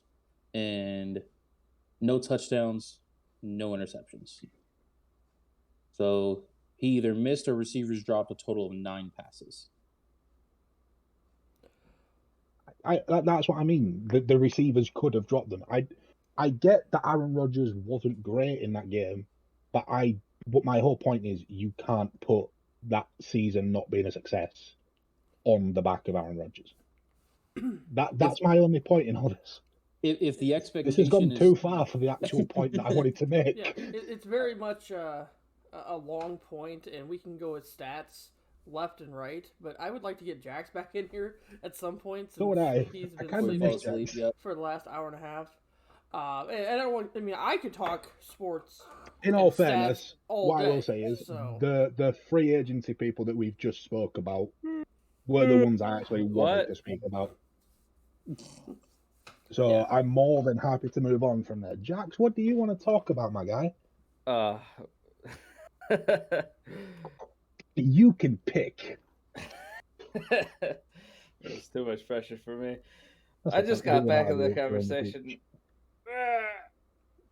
How was your nap? It was great. Yeah. Went right to sleep. I mean, I still on the sports issue, and then this is actually Jack. All right, back to sleep. No, this is to you. What goes through your mind, like when you hear,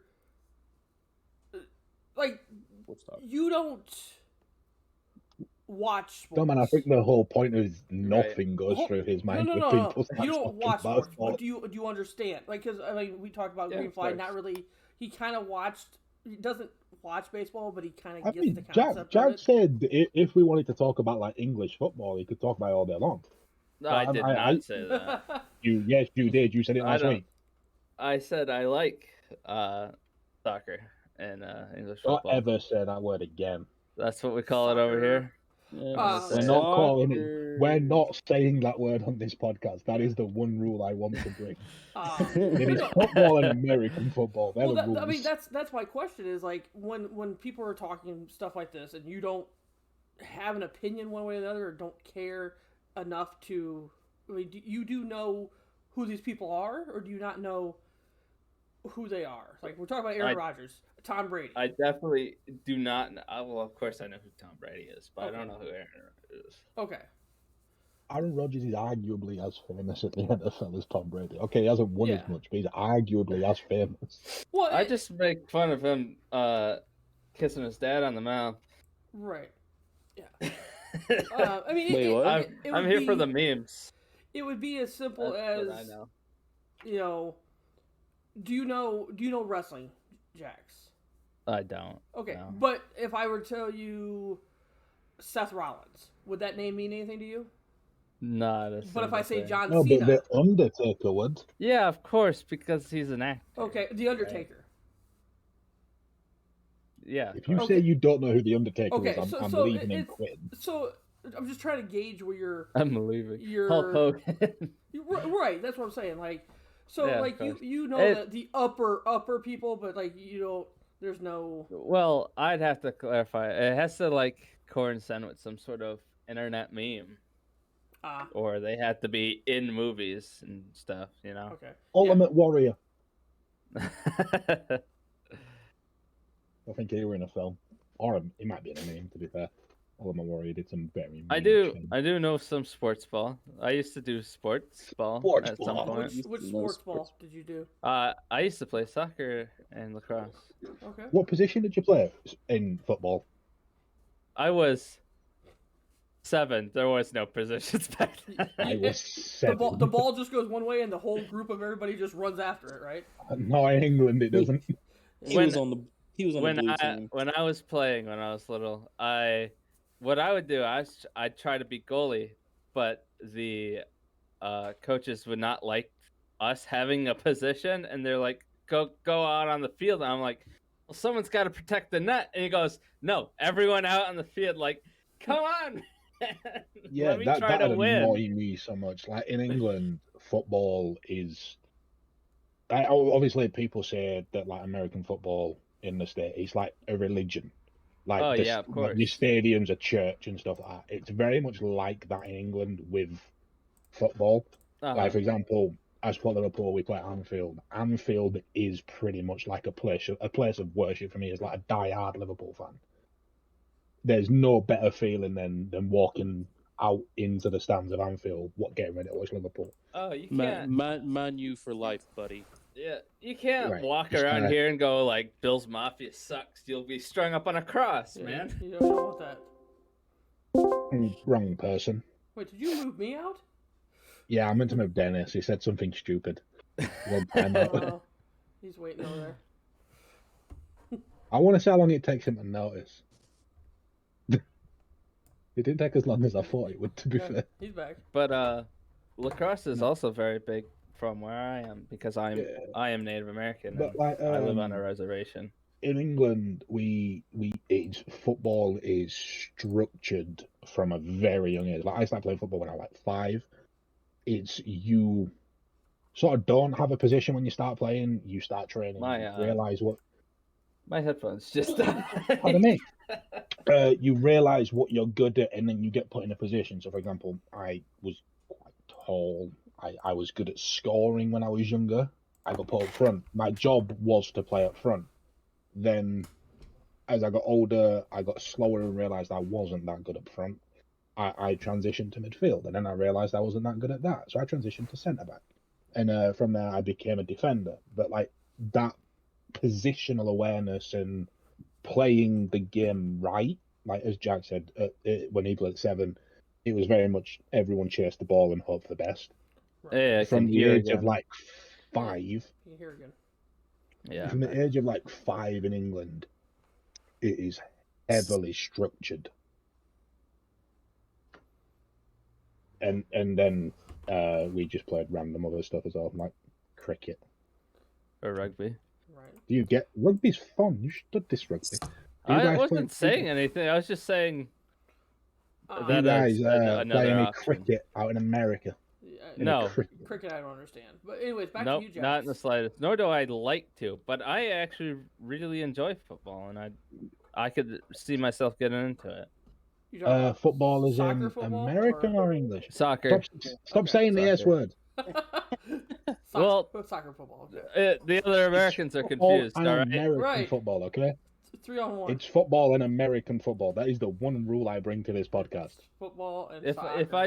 If I say football, I'm talking about soccer. Thank you, but not for the if I say American football, I'm talking about American football. That sounds terrible. Anyways, back to you playing soccer at the age of 7. He said something stupid. He's being timed out. And lacrosse did you play because you wanted to, or did maybe your parents make you like just go do something? Oh, push you towards it. You guys are gonna love this story. So my siblings, especially my brother, has many football and lacrosse trophies in a cabinet. And when we were growing up, once my little siblings started being born, they got into golf, cheerleading, and swimming, and they're all getting trophies for these. And I didn't participate in any sort of sport. So what I did is I did 1 year of football and got a participation trophy. And I was like, you know what? There's one trophy in that cabinet that's mine. I'm done. Nice. Go ahead. My mom. Speaking of, I love golf. So angry about it. I love golf. I couldn't care for golf. So this was something that you wanted to do then? Yeah, of course. Okay. No, he didn't want to play the games. He just wanted a trophy. No, but I mean, it wasn't like, because sometimes like you get like, okay, you're signed up for this, you're going to this, like you like wanted to do it. Yeah, I did want to do it. I found. Is a serious question again? Sort of outside looking in, you mentioned like there's times where you're sort of pushed into stuff. Is that like a popular method of parenting in America, like sort of pushing? Oh yeah, yeah. Because in England it's quite rare. Like if you start playing football, it tends to be the kid's choice. Like they're like, I want to go play football. I have noticed that over there. Yeah, like in England, it's very much So like I played football from a very young age till pretty much like I still play now. If I wasn't injured all the time, I'd still be playing. I'm still young. I like playing football. When I started playing football, again, funny story. I wanted to do it, and I wanted to play football for a long time. My dad convinced me to start playing football on an off thing. It was a stupid thing. I grew up in like my nan was very religious. That passed my mom went to church, my nan, every Sunday. That meant that me and my two sisters had to go to church every Sunday. My dad, not a religious person, but obviously is an adult, so he gets to make his own decisions. I wasn't an adult at the time. He never came into church, but I'd have to go to church for an hour every single Sunday. The most boring thing I'd ever done. I used to go every Sunday and Friday. And my dad were like, you said you want to play football, don't you? And I was like, yeah, I really want to start playing football. They were like, the quicker you sign up, you'll be playing games on a Sunday morning. You'll never have to go to church again. I was like, right, take me training next week. Take me training next week. And I didn't go to church again after that. That's funny. Nice. So I actually just ordered a football.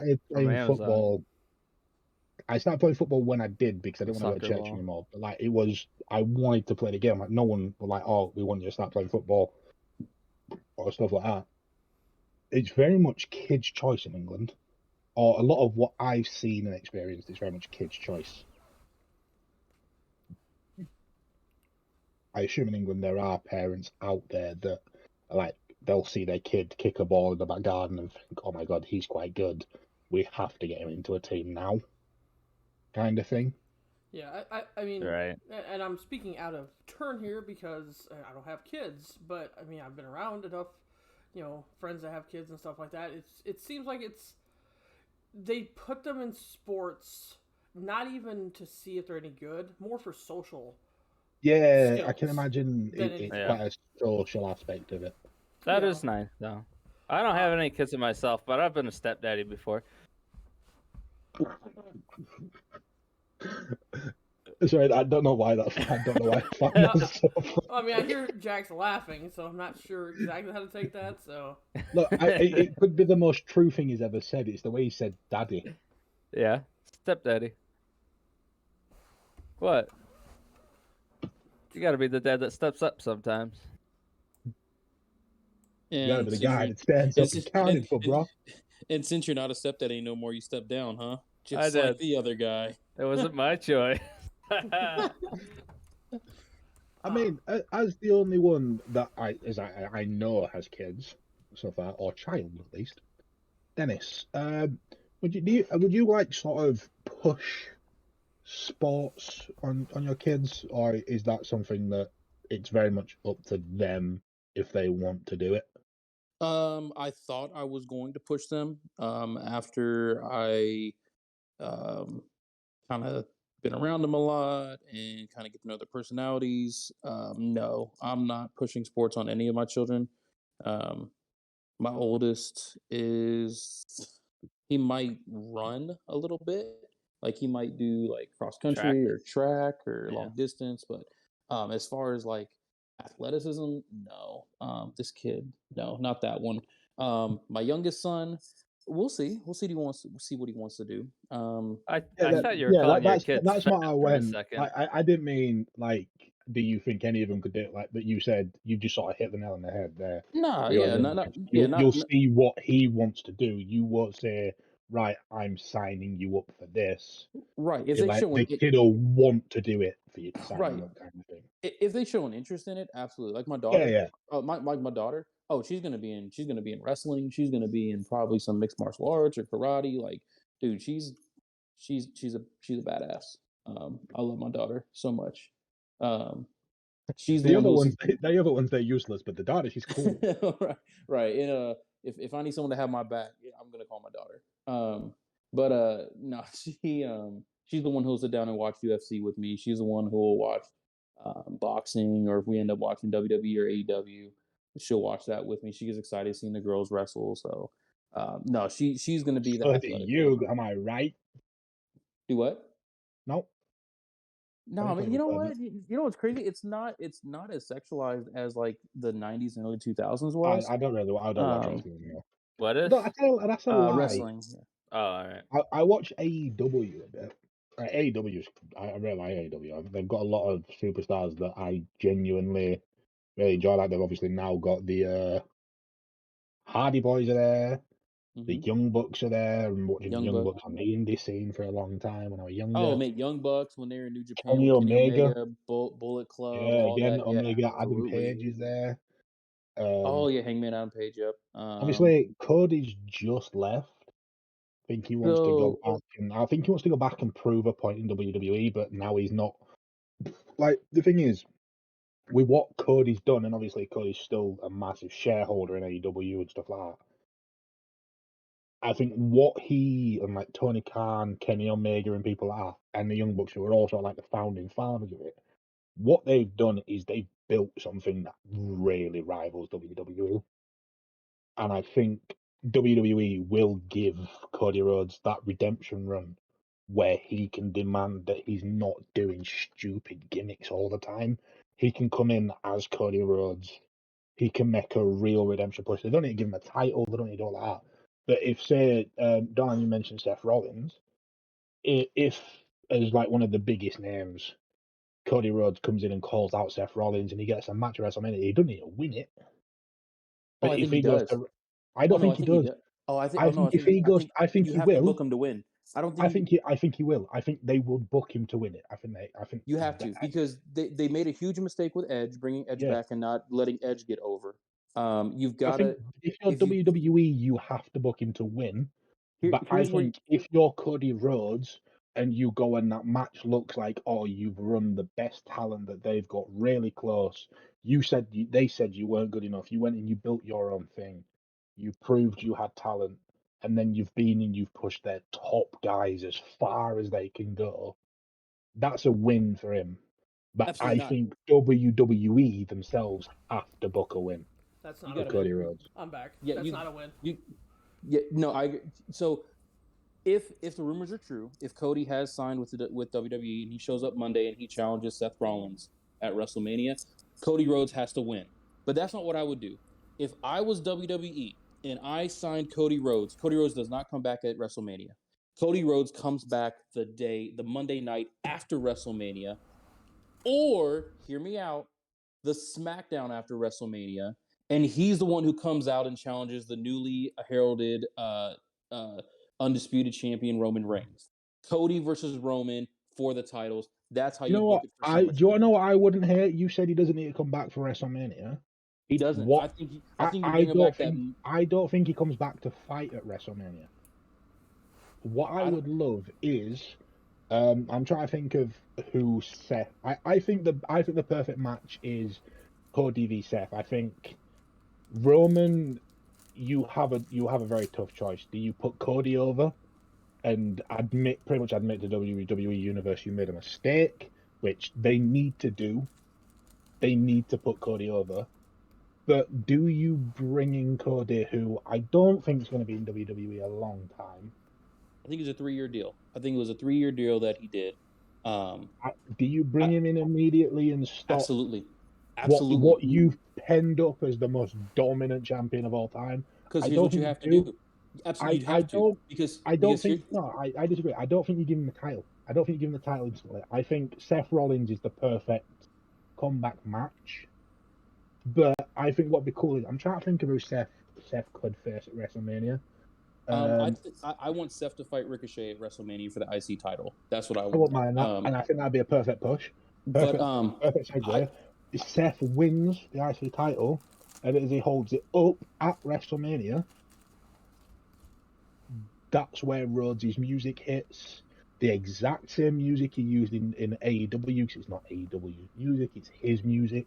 It's his name, it's his music. So it's kind of what they did with Styles at the Royal Rumble when he first debuted. Bring his current music with him. His music hits. He comes out, he stands at the top of the ramp, he points at Seth Rollins, he turns around and walks away. That's all he has to do. But I think WrestleMania is the perfect place to announce that Cody Rhodes is back. But I don't think he needs a match there. He doesn't need to do it there. Literally walk out to the top of the ramp, point at him, maybe do the whole like hands across the waist, showing the title thing, turn around and walk back off. Take Brandy with him, for crying out loud. She makes his character so much better. You're going where I want to go with this. I don't want Seth to beat Ricochet for the title. Here's what I want to have happen. If you bring Cody back, here's how the dominoes fall. Seth versus Ricochet for the IC title. Seth Rollins loses, right? I also want Becky Lynch to lose the title to Bianca Belair. And what I want to introduce, if you go with the Seth Rollins way, I want it to go Seth Rollins and Becky Lynch versus Cody Rhodes and Brandy Rhodes. If you go the Seth Rollins route, that's how I would book it. Because Becky needs to stop holding the title. I'm sorry, Becky came back way too fast to win the title from Bianca. You almost squashed Bianca, who is probably your top 2 or top 3 best female wrestler right now in WWE. Yeah, I think in terms of SmackDown and Raw, because I'm going to say this honestly, I don't count NXT as WWE. And the reason I don't count NXT as WWE is I think NXT is better off as its own entity. I think before they started pushing, like, Finn Balor went back, Dolph Ziggler's recently gone back. I preferred it. AEW champion. I preferred NXT when it was a standalone thing under Triple H, and it was like Johnny Gargano, Tommaso Ciampa, Adam Cole, yeah, the Bay Boys and stuff like that. Or I think NXT needs to go back to being standalone. I think it works so much better. Yep, I agree with that. Doman, are you a WWE or professional? Are you a wrestling? I'm going to run to the toilet really quick. Feel free to continue the conversation. Yeah, I'm. You're a wrestling guy? Yeah. Yes, I knew it. Yeah. When you said Seth Rollins, I was like, yes. Well, I mean, I'm old school, I'm new school, I'm all school. Like, and going back to your scenario, I think everybody has their own scenario. You can't have him lose. Cody can't lose. You can't. No. And for a couple different reasons. One, there's no way that Cody signed a contract where he doesn't have full creative, and he doesn't trust them after what they've done to him before and what they did to his dad and his brother. Not even Dustin, but when Dusty came in for the AWA, he was the biggest draw, and they put him in frickin' polka dots. Vince McMahon wanted him in polka dots because they wanted to drop him down because of that. So there's zero chance that Cody comes in without full creative control. Not saying that he has to win the championship, but he's going to be in the championship picture. He's not going to be in the IC picture or anything like that. Who's this? Cody Rhodes. Cody. What my scenario is that he comes back. I don't think he comes back at Raw. I don't think he comes back at SmackDown. He comes back at WrestleMania. It's going to be a Hardy's return. It's going to be a Undertaker Cena return. Like, it's just going to be Seth Rollins can't find anybody. He's going to be calling somebody out. Cody comes out. They have a good match, and then Cody beats him, and then it would be on Friday night, because I think Roman's going to win. Then he comes out and challenges Roman. I agree. That's my scenario. I'm going to be completely honest. Roman has to beat Brock Lesnar. I like the new Brock Lesnar. I love this new Brock Lesnar. This might be my favorite version of Brock Lesnar. I fully agree. But if WWE make the same mistake of bringing him back and instantly pushing him with a top title, it's too much. It's every single time they bring him back. You know what I'd be okay with? You know what? Sorry, I don't mean to cut you off, Greenfly, but kind of going on your train of thought. You know what I'd actually be okay with? I'd be okay with Brock winning if, say, the Usos come out and hit him with a chair.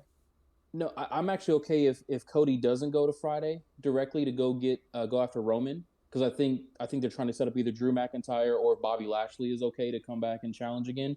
But you know I'd be okay with Cody against who? Against Roman, because Bobby versus Roman hasn't happened yet. No, I think that'd be. I don't mind Drew v Roman. Know what they want? They want Drew versus Roman. No. They want the family bloodline. They want Rock. Oh, The Rock at next year's WrestleMania. I'd be okay with that. Yeah, but if they're going to do that, they tie themselves in because Reigns has to hold that title another year. If Reigns loses that title, he doesn't have to hold the title. Rock Cena was booked for over a year, and there was no title there. Yep. Yeah, I get that, but without that title, without Roman Reigns being this head of the table, king of the bloodline kind of thing, if he doesn't have a title, that gimmick loses something for me because he's no longer the head. He's not the man. He's not the guy. Yeah. He has to have the title for that gimmick to work. He'll come out that he's the head of the bloodline. He's the head of the table, head of the family. Here's where I want Cody to go then. If he doesn't come back on Friday night to go after Roman, I want Cody to win the Money in the Bank.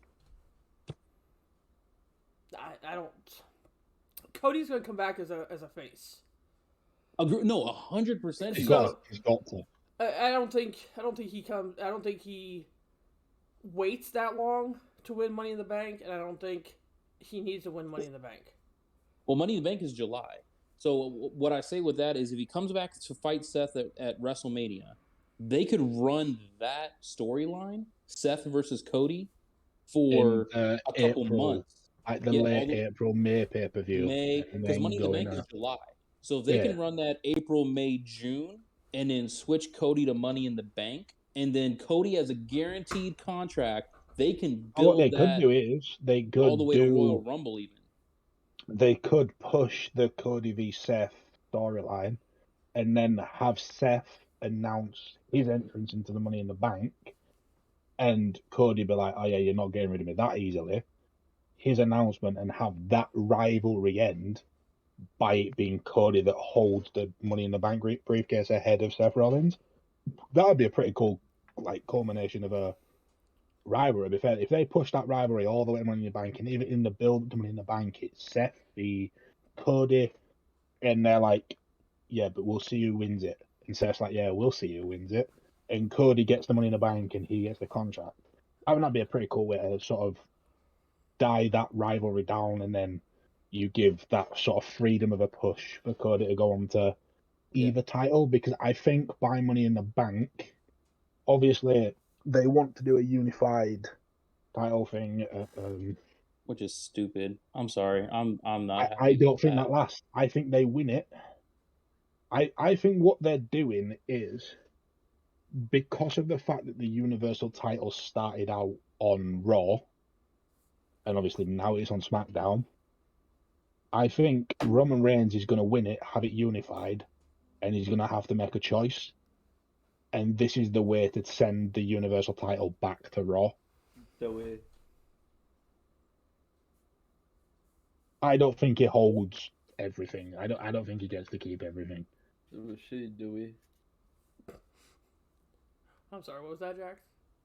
Huh? Jax isn't speaking English. So we went from sports to wrestling, and I'm sure he's interested in that also. Jax, we did give you the option to pick the next topic, and you didn't choose anything. You had some talking about something. Come on, Jax, you had prompts. Let's listen to some of your prompts. I did have prompts. I don't know where my paper went, though. Let's see what we got. I do have a. Work through them one at a time. Go on, prompt number 1 from Jax. No. I'll save my prompts for next time. But no, let's use them now. Yeah. No. I do have something to branch off of your sports talk. There's a sport. It's not as popular over here in the U.S. But I've been getting into this past year or so. It's ACL or MM Medieval. It's basically the Armored Combat League. Basically, guys dressing up in medieval knight armor and beating the shit out of each other with real weapons. Oh, nice. I don't know if you've ever seen any of this before. No, but I'm intrigued. But there was a. I'm not at all Googling it. Oh yeah, you need to look that up. But there's this. They did a little show on the History Channel, and they called it Night Fight or Fight Night or something like that. And I've been watching it nonstop, and watching these guys fight and get armored up is just so freaking. I want to get into this part. I want to get in a full suit of armor and hit someone in the face with an axe, and get hit in the face with an axe. You don't want to get hit in the face. Yes, with an axe. I do. It's not No, fun don't. if no one else is swinging at you. Yeah, but you don't want to hit anyone else in the face with an axe. That just sounds stupid. Sounds like a great idea, honestly. It sounds amazing. Maybe not an axe. Maybe Americans are dumb. What do you mean? Why is it the English person? The English person is the one with common sense. You don't want to get hit in the face with an axe. You're the one that invented this sport. And I still think it's dumb. That's great. Come on, Jax. Give us a prompt. What we got? Well, I mean, if you have them, just put it. I would say save until next week. That's what I was thinking. We're over 2 hours. I mean, yeah, we are. We are over 2 hours. We're in. over 2 hours. They're nothing. It's nothing great that I've written down. It's just. Yeah, but I'm down to keep talking, so I don't see why we stop. Is that what I'm saying? I don't see anyone like thinking it's time to stop unless you guys are thinking it's time to stop. For me, it's almost time to stop.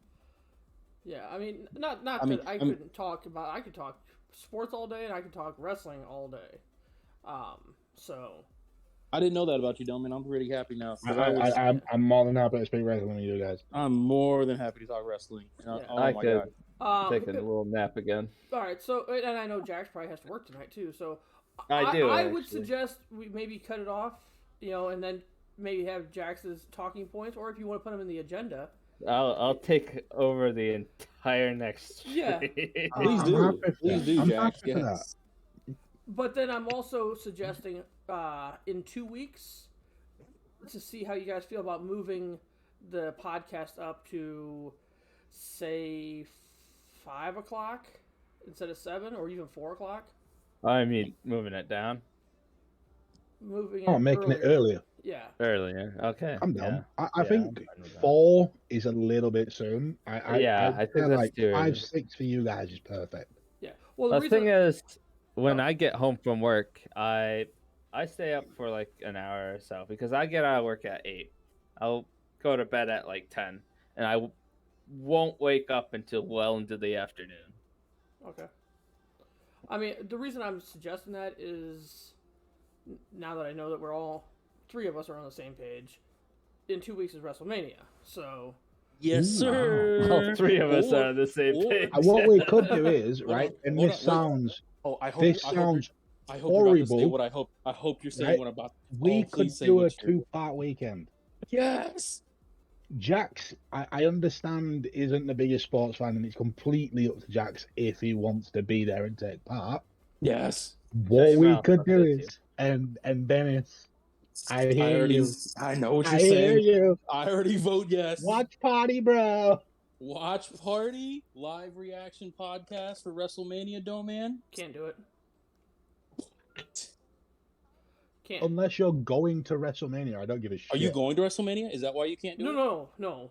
I have been to WrestleMania before, but I can't stream it.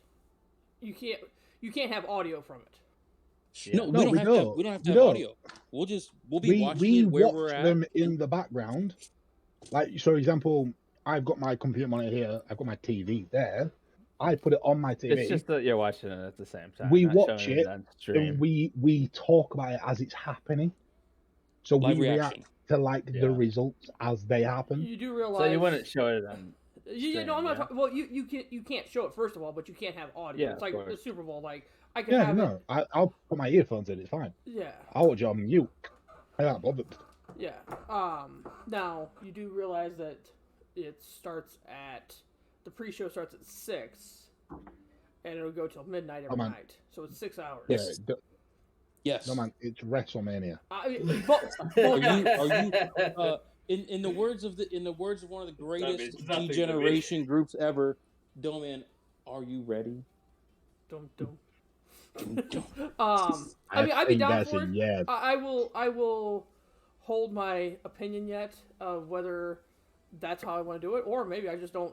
You know, we do the podcast early and then we just don't stream it.